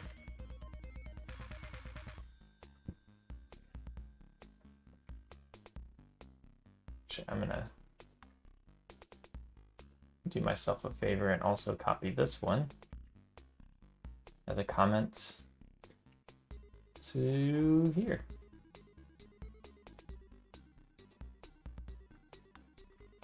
Future me will appreciate this probably.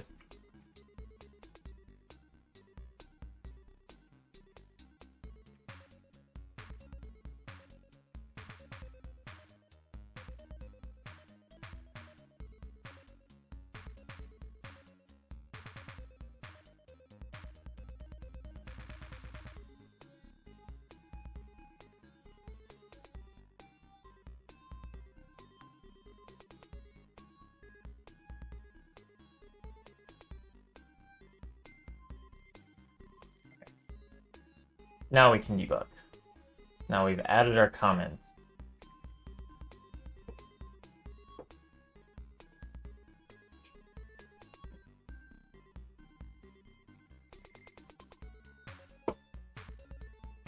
You know what it is? I might have should just bought those viewers instead of banning that person.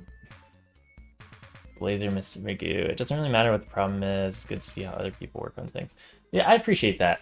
That's kind of what I hope to get out of these streams is, one, I enjoy doing it. It kind of, I don't know if anybody's ever done like pair programming, but this feels like the work from home equivalent of pair programming with a bunch of people, which is kind of great because you drift in and out and you just kind of point out things that I've done dumb, and that's great. Oh yeah, no, look, I'm not discouraged by the view numbers. Maybe I didn't explain that enough. I'm still kind of new to the streaming thing, and I'm trying to give people an opportunity to give me feedback on things that I can do to improve. They enjoy, they don't enjoy. Like, either way, if I have 0 people, I'm still gonna stream when I want to. I find it a like kind of good medium for me to try to get stuff done. I will say I'm probably less efficient than working by myself, but it's very fulfilling to do it. You don't think it's going to be the actual paired well, maybe, but isn't pair programming usually like I've never pair programmed on a case where me and the person, I guess I have, me and the person are trying to solve the same problem. But most of the times when I pair program, I'm jumping into a problem that maybe I don't even fully understand, and that kind of insight is useful in this case because I get to be the person to say, does that assertion make sense? Or, oh, I've never done this, but this similar. Do you think that's gonna work? So I kind of think of pair programming like this, but you're right, it is a little different.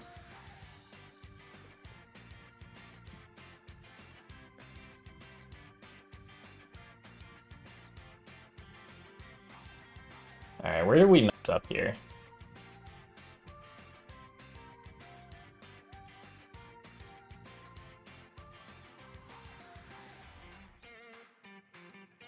That was it. So I want to go back, but I can't. That's an exception that I just hit. I indexed out of the array fast. Well, I did a substring past the end of the string.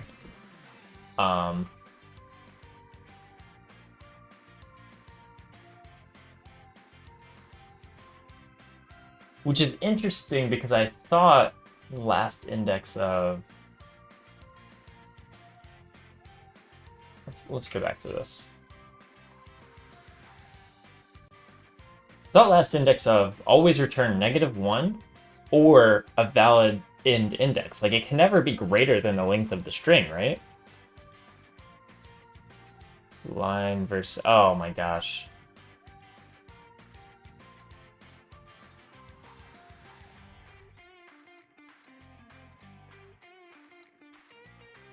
Thank you. There we go. This is the support I like. No, where does the edit and continue not work? Fine.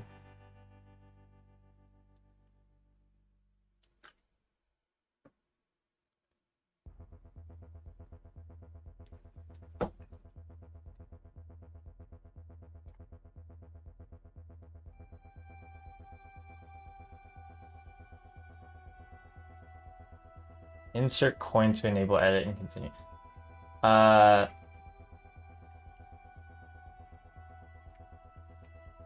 Do you accept Chuck E. Cheese coins?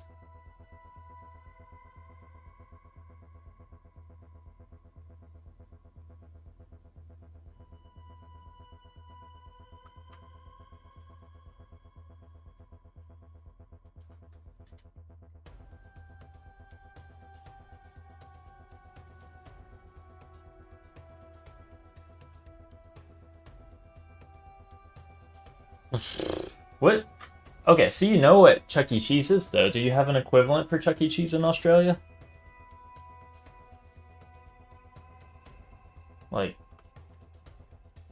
kangaroo e-spider? I don't know. I don't have any good jokes about Australia. They're all it's just a place with these creepy animatronics. I've actually never been to a Chuck E. Cheese, so I'm going to describe this as an American who's never been. It's a place with the creepy animatronics and a play place and arcade games for kids.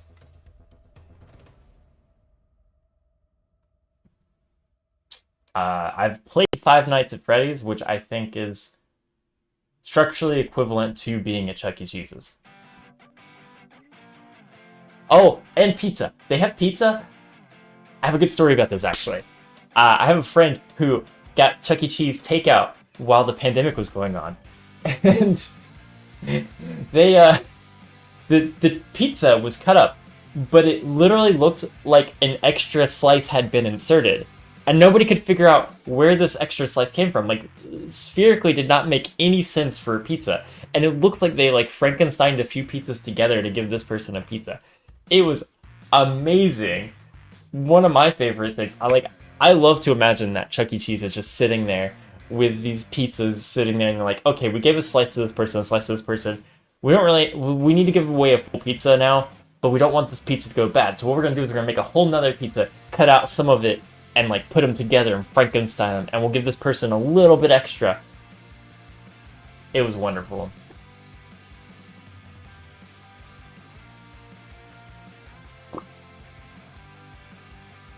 We want +1 here.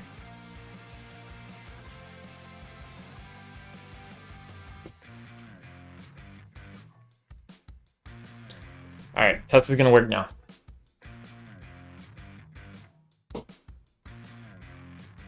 Yeah, it's basically arcade place for kids with play place and stuff. So I mean, maybe. You guys have like a bunch of cool beaches and stuff. So maybe you're just like, oh, beaches and terrifying animals is enough entertainment for our kids. See? Green check mark. 2 out of 2 passing.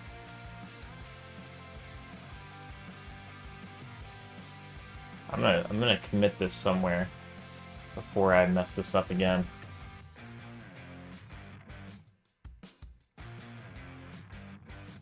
Features.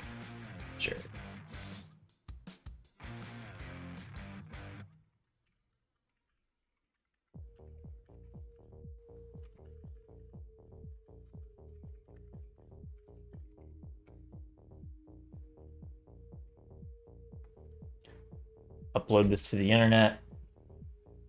We're good.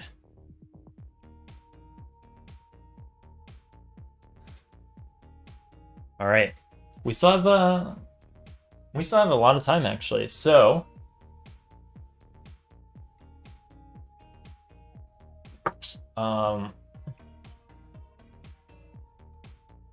let's do this.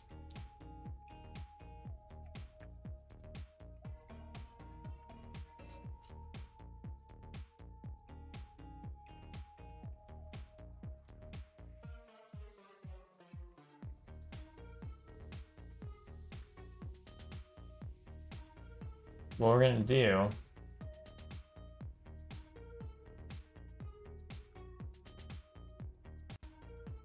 is kind of fix this up a bit.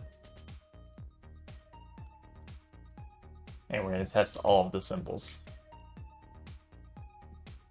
I imagine they all work, but might as well make our test more complete. Oh, whoops, I didn't mean to get rid of the workspace here. Okay, so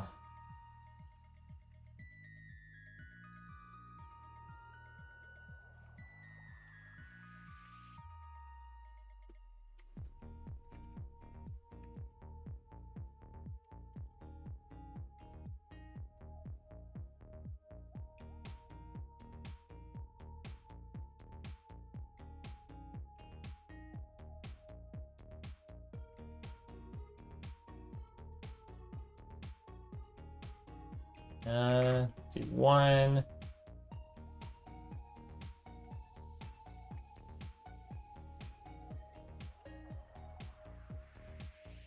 2.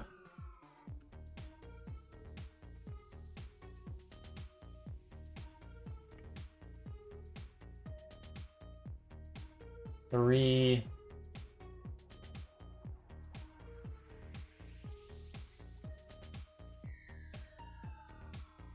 4.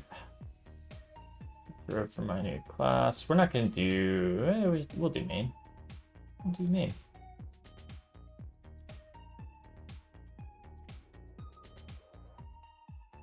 Make sure it can resolve even though it has string args in here.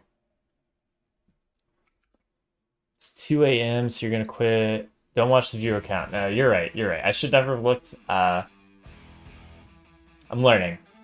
I'm learning. Have a good night, man. Or person. I don't know which gender is. I'm gonna be gender neutral. Have a good night, person. I'll see you next time.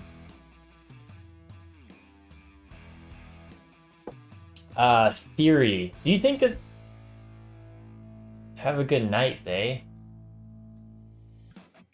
Look, I'm all for they as a gender pronoun, but it works in like he, she scenarios. It does not work in like just like dude, man kind of thing, because that's slang, and that's just my 2 cents in the matter. Like I've always kind of dude and man as like a kind of gender neutral thing, but I know it's not, and I'm trying to fix that.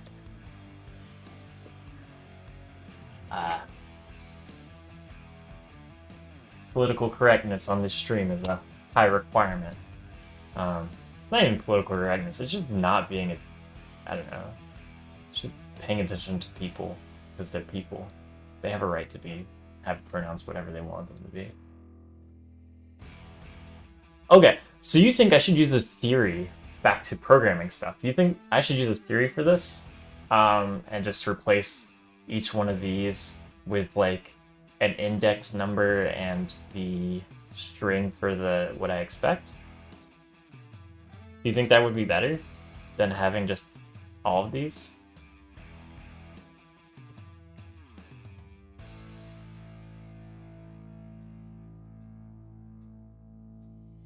Yeah, why not? All right. Let's do it. You don't know. I don't know either. That's the thing, is like, I understand that this could be a theory, but like, the index number makes me... That's the one that it gets weird. Because if it was just this string, it would make a lot more sense. And I could probably make that work, but then I'm making my tests like more complicated than they need to be. Yeah, you suggested. Yeah, that's fair. It's fair. You know,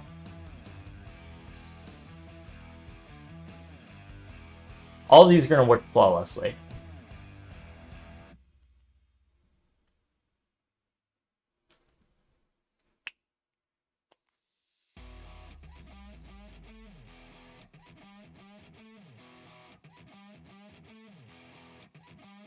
I saw a. I'm gonna out myself a little bit. I do watch TikToks every now and then. By every now and then I mean daily. And I saw a TikTok that somebody said that it's kind of an inspirational quote.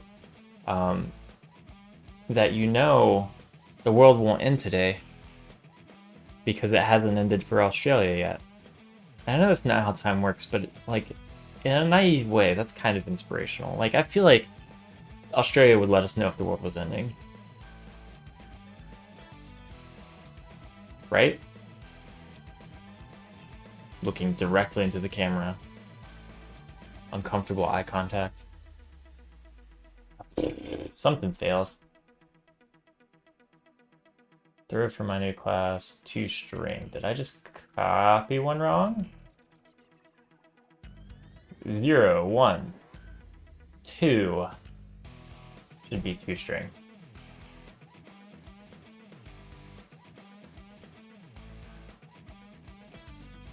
I just copied it wrong. Which also means this one's wrong.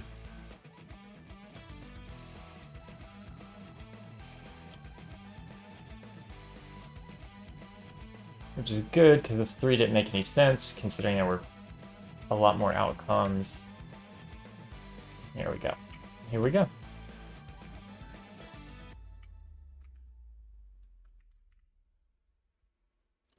There's a clear difference between the type of thinking you're doing at 6 p.m. whilst drinking beer and doing 11 a.m. whilst trying to read for razor bugs. Yeah, that is also true. It is, been a day, been a whole year or two, lifetime, I don't know. It's been a time period. I'm so done with COVID. So done. I'm also done with my test failing. Expected, actual, none. See? Look, it failed.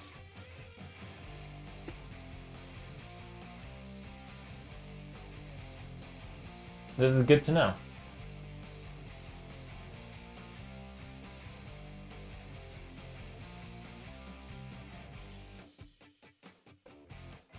I bet it fails.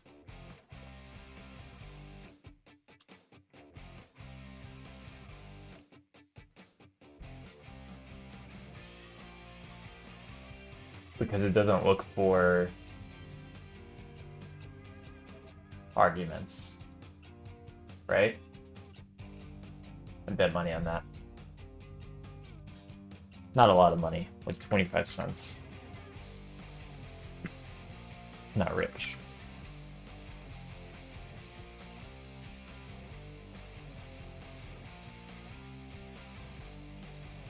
Okay, main string args, container, yeah.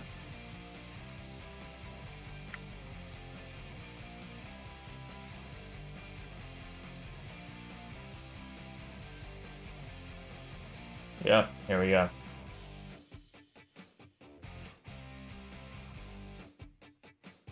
This does not handle arguments.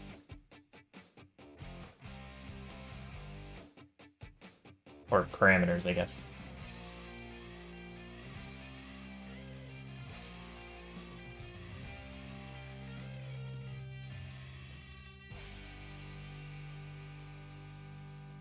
I mean, we'll step in to figure out why, I guess.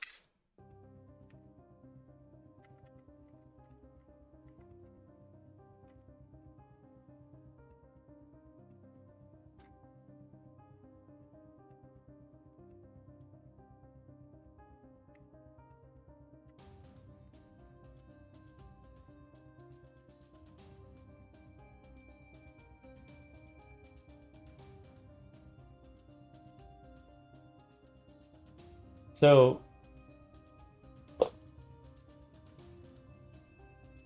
this is going to be tough because I don't want to go back into like parsing all of the arguments for a given method.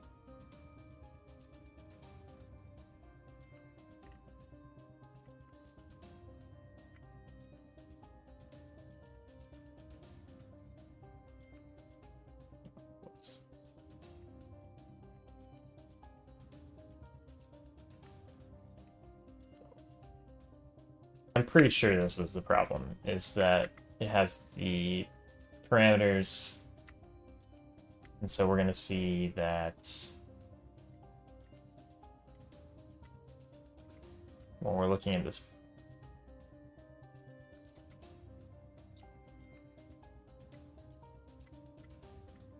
Yeah, let's jump through all this again. It goes through each member. I wonder what would happen if I just made this accept arguments. If there's a way to parse that correctly.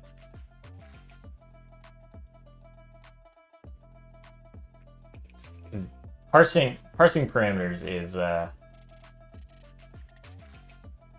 there's a reason we write a whole parser for that.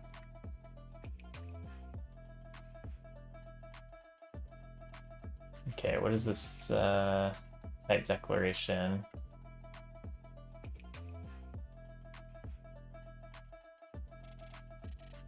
My other class, that's not the one we want.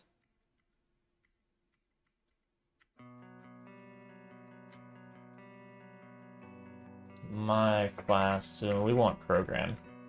We want program.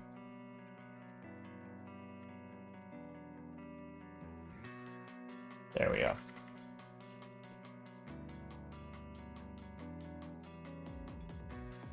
Include member, merge type. We're looking at the type declaration. So this should be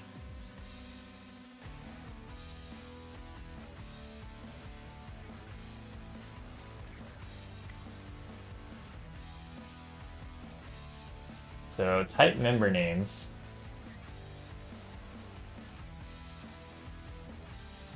Values. Let's look at this.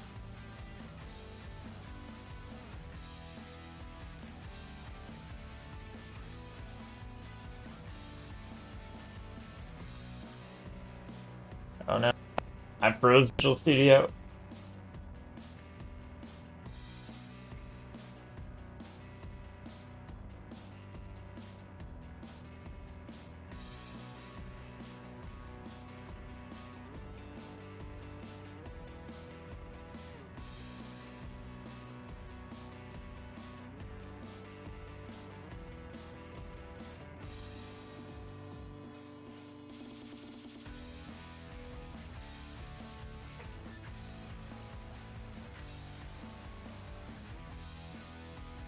Segment matches as is. Useful segment. It does not.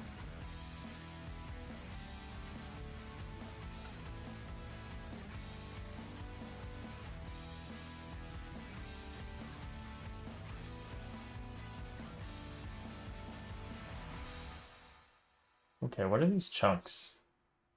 So this chunk's main string args.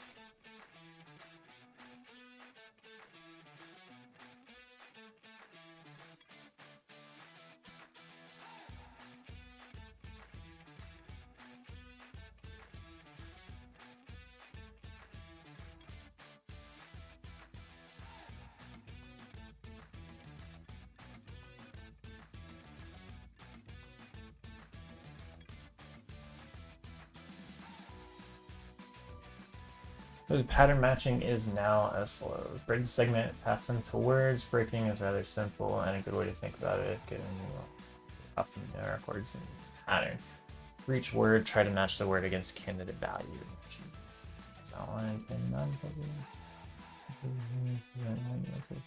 Keep up to date.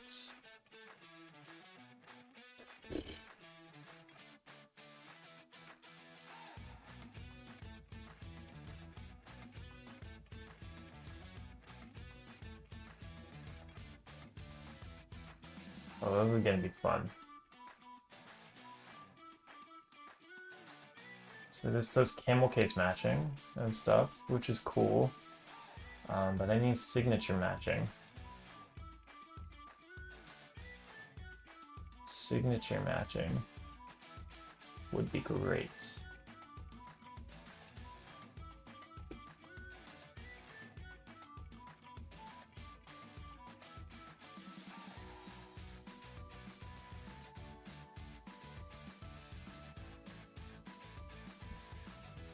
I really don't know how to do. So once I have a method,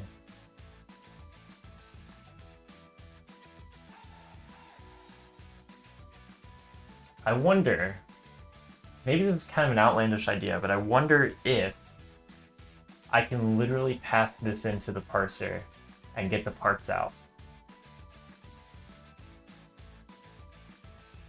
Like, although it may not work because it's not going to contain full values. It's going to be like string. And in this case it does, but it may not always contain the parameter name.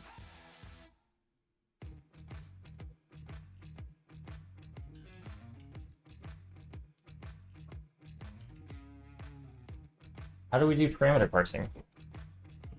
Parameter parsing is going to be the big one. Like, how do we... Especially because if we're looking back at our... So this is string args here.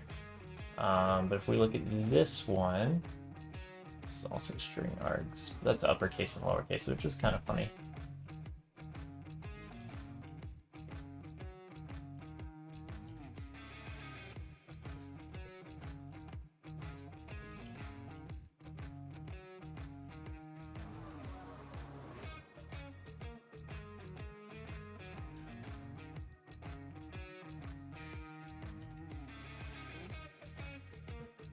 But basically, I'm just trying to see how can we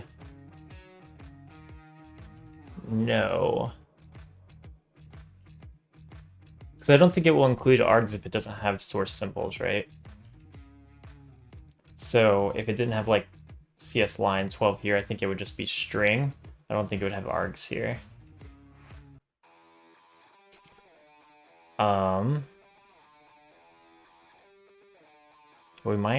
We might get into really complex parsing logic with this one. Because we got to think about generics and other things which could have commas in them, so we can't just split by commas. Maybe we could split by commas now.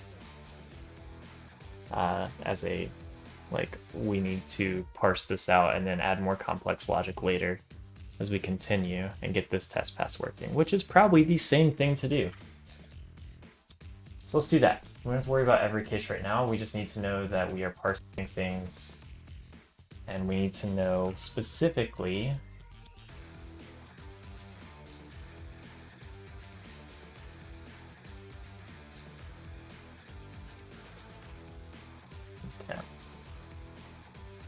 let's look at the analyzer, analysis results, StackTrace results. No, that's not the one.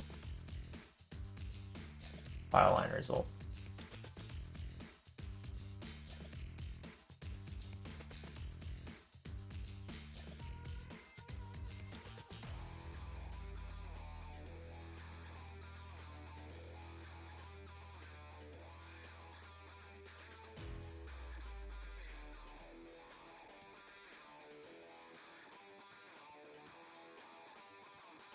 Let's do this.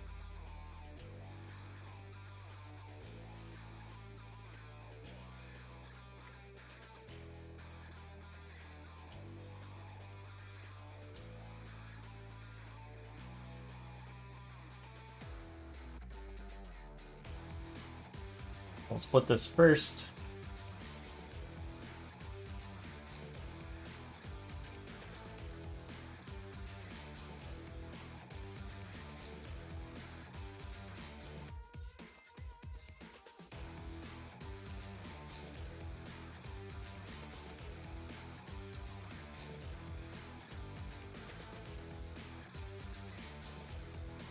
into method and arguments.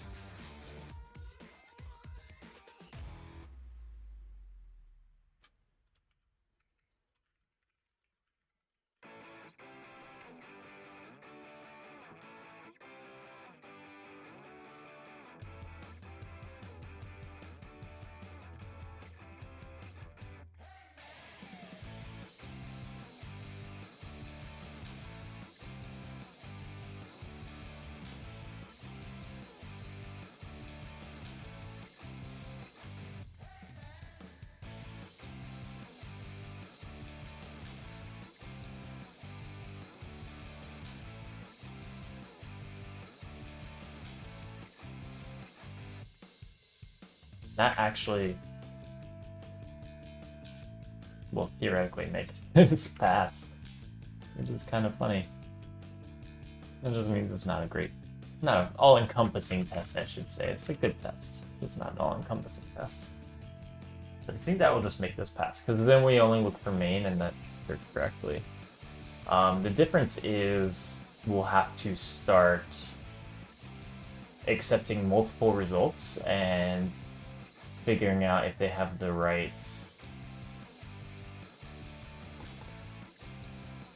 number of arguments and types, and that gets tricky.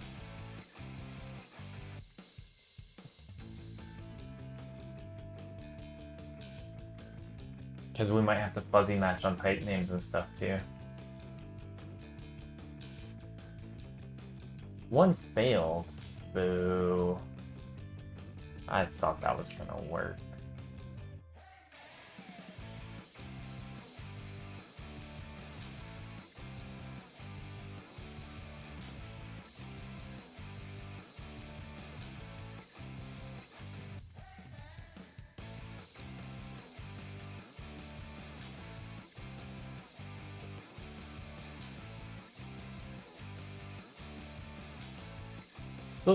Maybe I just didn't split it correctly. That would be honestly my guess. Sure. Let's download and keep debugging it. No, we're good. Wait, what? Download source and keep debugging.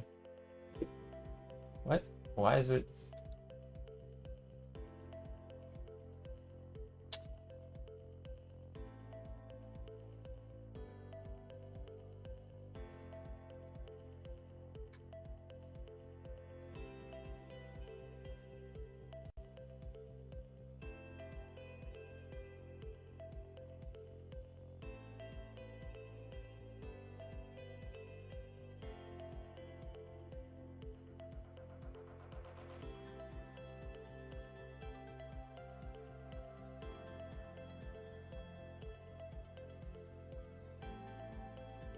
Align results.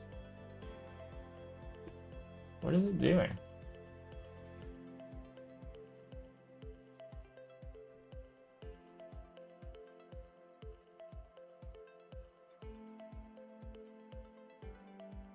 I'm in a weird case where it was trying to download symbols for this, but it shouldn't have to. So I'm just gonna rebuild real quick. Rebuild and grab another beer.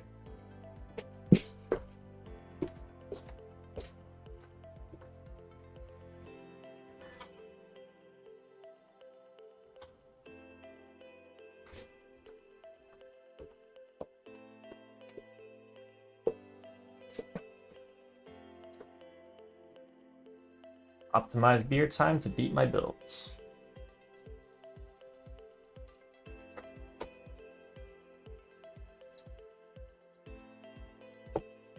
Yeah, that was weird that it was trying to download symbols and it was trying to authenticate with Git as well, which is also interesting because I know I can push Git changes. I don't know what it was trying to authorize as, because it can authorize me to push changes to my own repo, and not everybody can do that.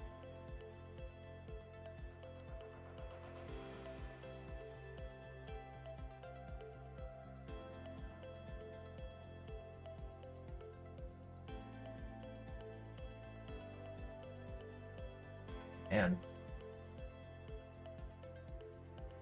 to rebuild is taking a while. I think there's actually a, somebody said something about this. There's a setting I can do that will stop it from rebuilding everything, because it shouldn't have to. I think there's a bug that we're trying to track down for that.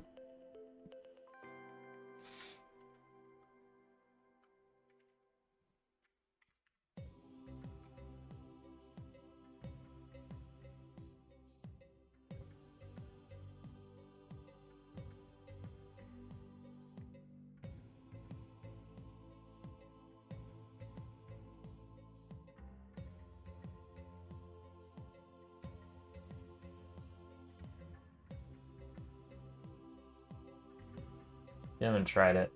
Yeah, I haven't either. Index length, there's no location within the string.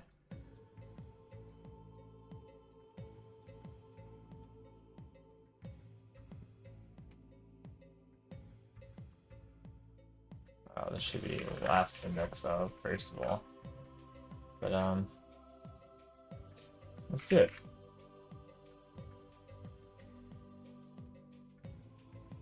What did I do wrong in my math? Probably did something wrong. Math's hard. It's fun.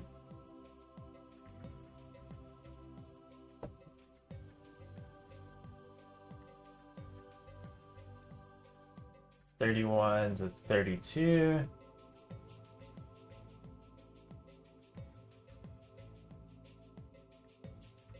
Oh, you know what it is.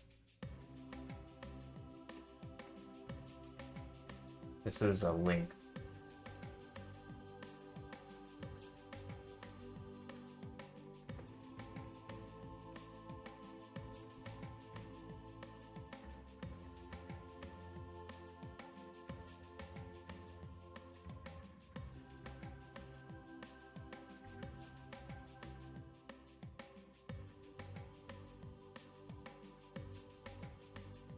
That should be +1.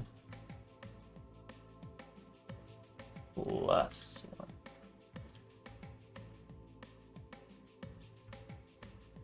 And there should just be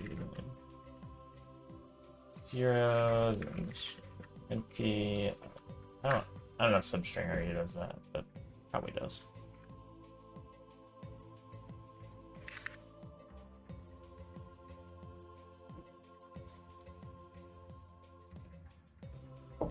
Oh my gosh. Oh, hang on, this music has put me to sleep.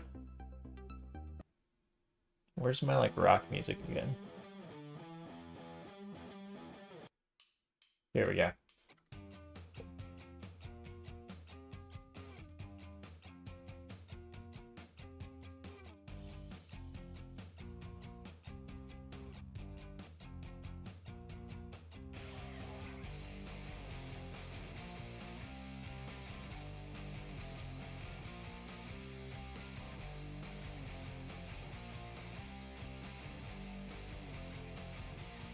Nailed it.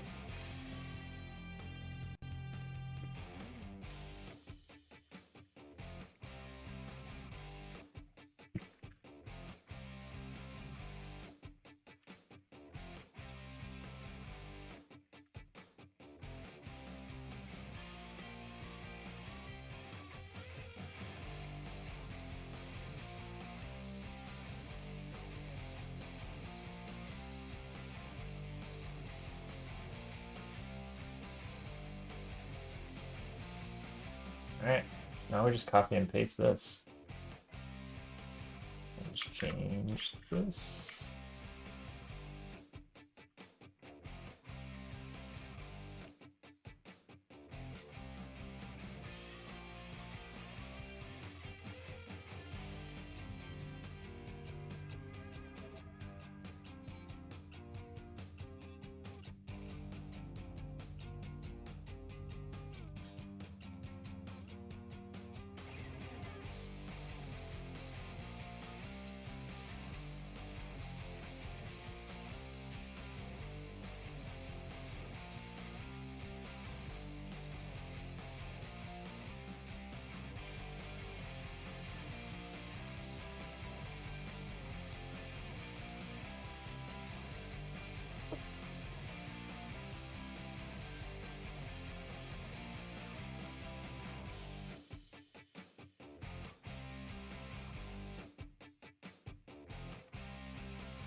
Still won't test parsing a whole stack returns the right lines, of course.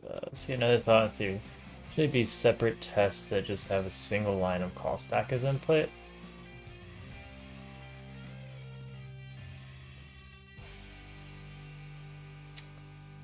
Yeah.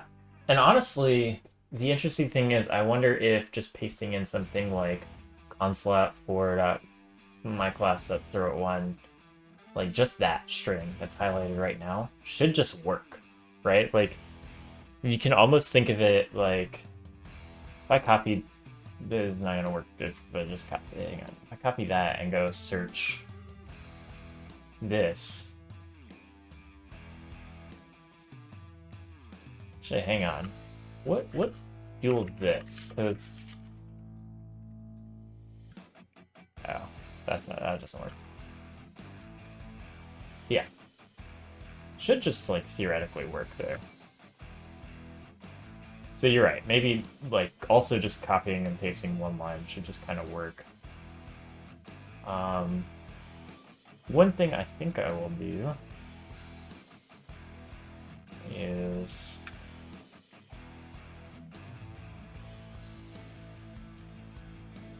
move this up.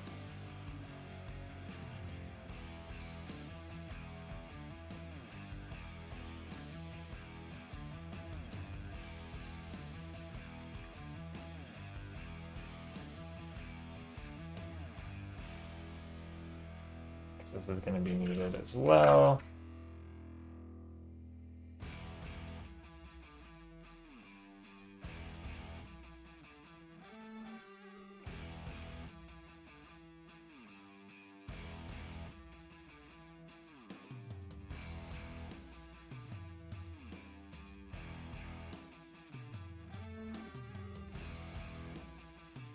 For our debug window result.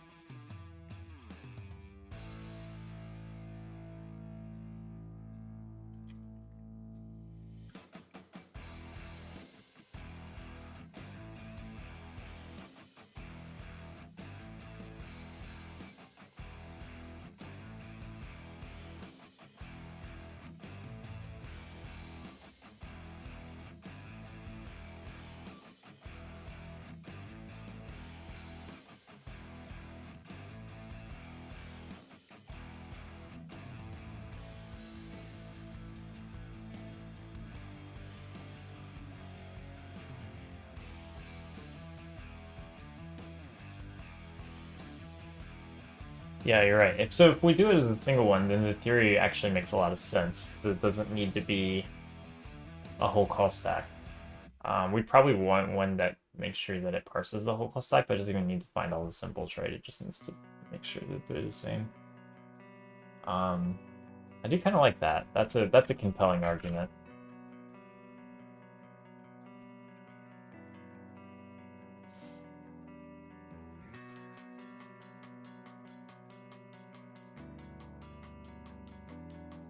There's a way to clear this out. Like, I haven't run this test in a long time, but it's just kind of sitting there. Should also rename this from test 1.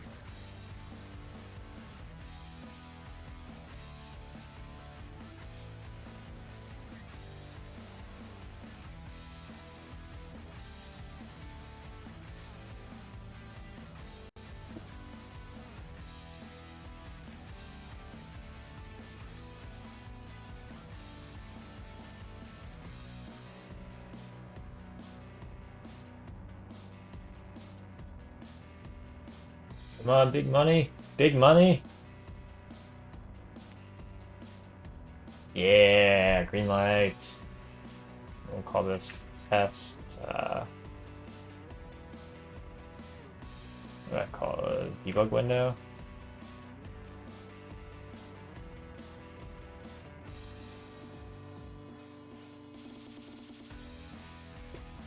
Check this in as well.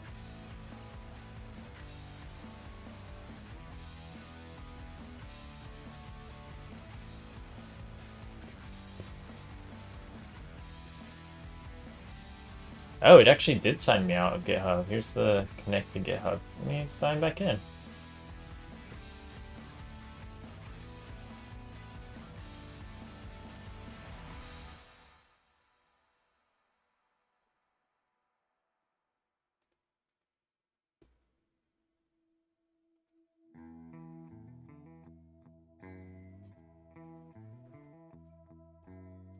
I think it worked. It like redirected to a localhost thing.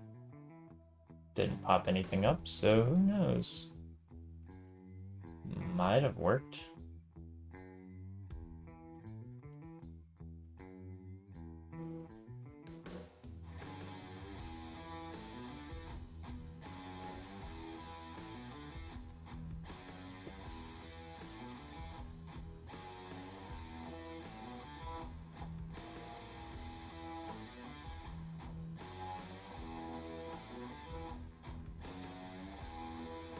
Okay, cool. I think it worked. Another thing. So separate lines to test. Yeah, so that's actually one good thing about that is we could literally do like theory and just test.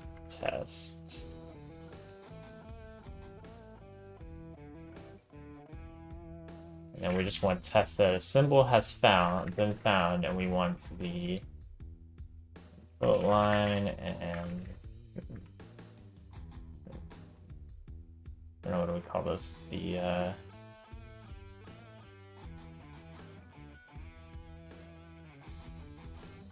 it would just be create a workspace, get the result. In this case, it would be the input line. And we just want to get the assert.single result.parse lines.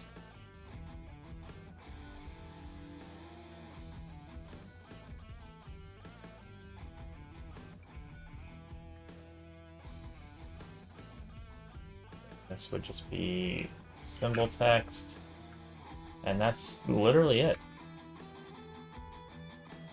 And then this would just be inline data.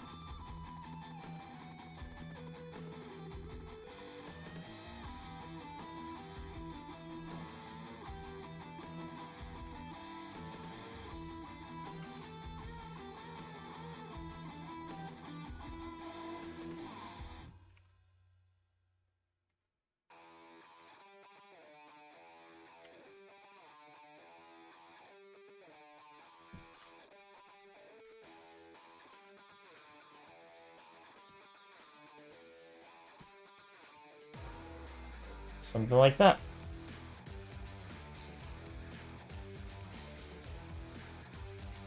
I know it like duplicates, but I think this is still worth it because then we can add individual lines that may be weird. Oh, whoops! I need to.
Three out of 4 passing. What is not passing?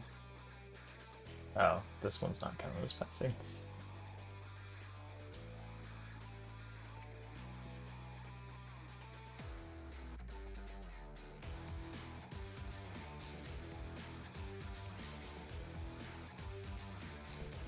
Yeah, I like the inline test data because like you can just provide a string that finds the symbol pretty easily, and then this here.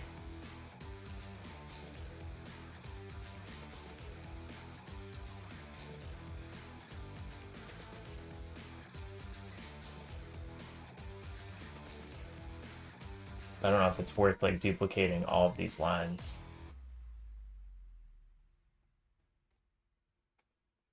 Yeah, no, we have more tests. And single line works great, which is perfect. This is kind of like what I hope to get out of the stream. I do think there's going to be some cases that aren't covered yet. So the main cases, and like I only have 15 minutes left, so I'm not really going to dive too much into them. But the main cases are generics. I want to make sure those get handled correctly. And we need to make sure that method overloads get handled correctly. So I did add method overloads into the base code so that way we can test it out. We just need to get a call stack with each overload. I did not add generics, so I need to add a generic in here that will make sure that they resolve correctly.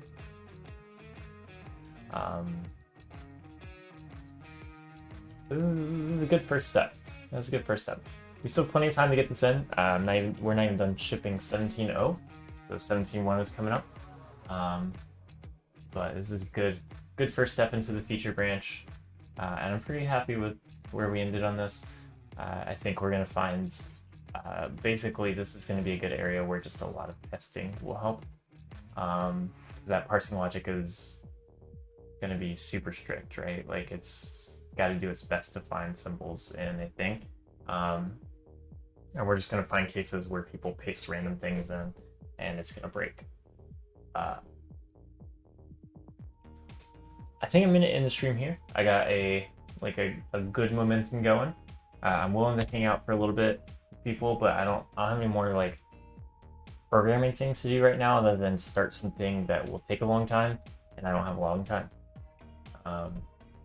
But it's been a fun stream. Thanks for joining. I'll still have the chat up if you want to chat for a bit. I'm going to close the stream, but I'll have the chat up. You can always reach me on Twitter at Risengard, at Risengard on GitHub as well. All the links should be in my Twitch profile. If you want to see some of the stuff my band does, if you're wondering why I have all these guitars in the background, links should be in there too. It's kind of cool. Check us out. Make more money off of my band stuff than I do on this. And like I said, it's been fun. Let me know what you think if you are excited about this feature coming up, where you can just paste call stacks into Visual Studio and navigate across symbols. Apparently it's been one of the major ass features, and I'd never even thought of it as a possibility, but maybe it will be really cool. Maybe it'll be one of my daily drivers, as I think, because moving forward, a lot of things that we get on issues on GitHub really do just have call stacks in them.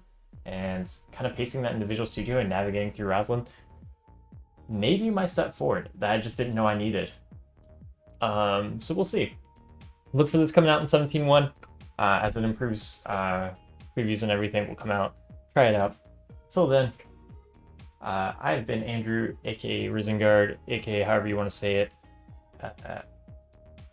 I don't have a call sign yet. I need a good sign off. I'll think of a good sign off one day. Today's not that day.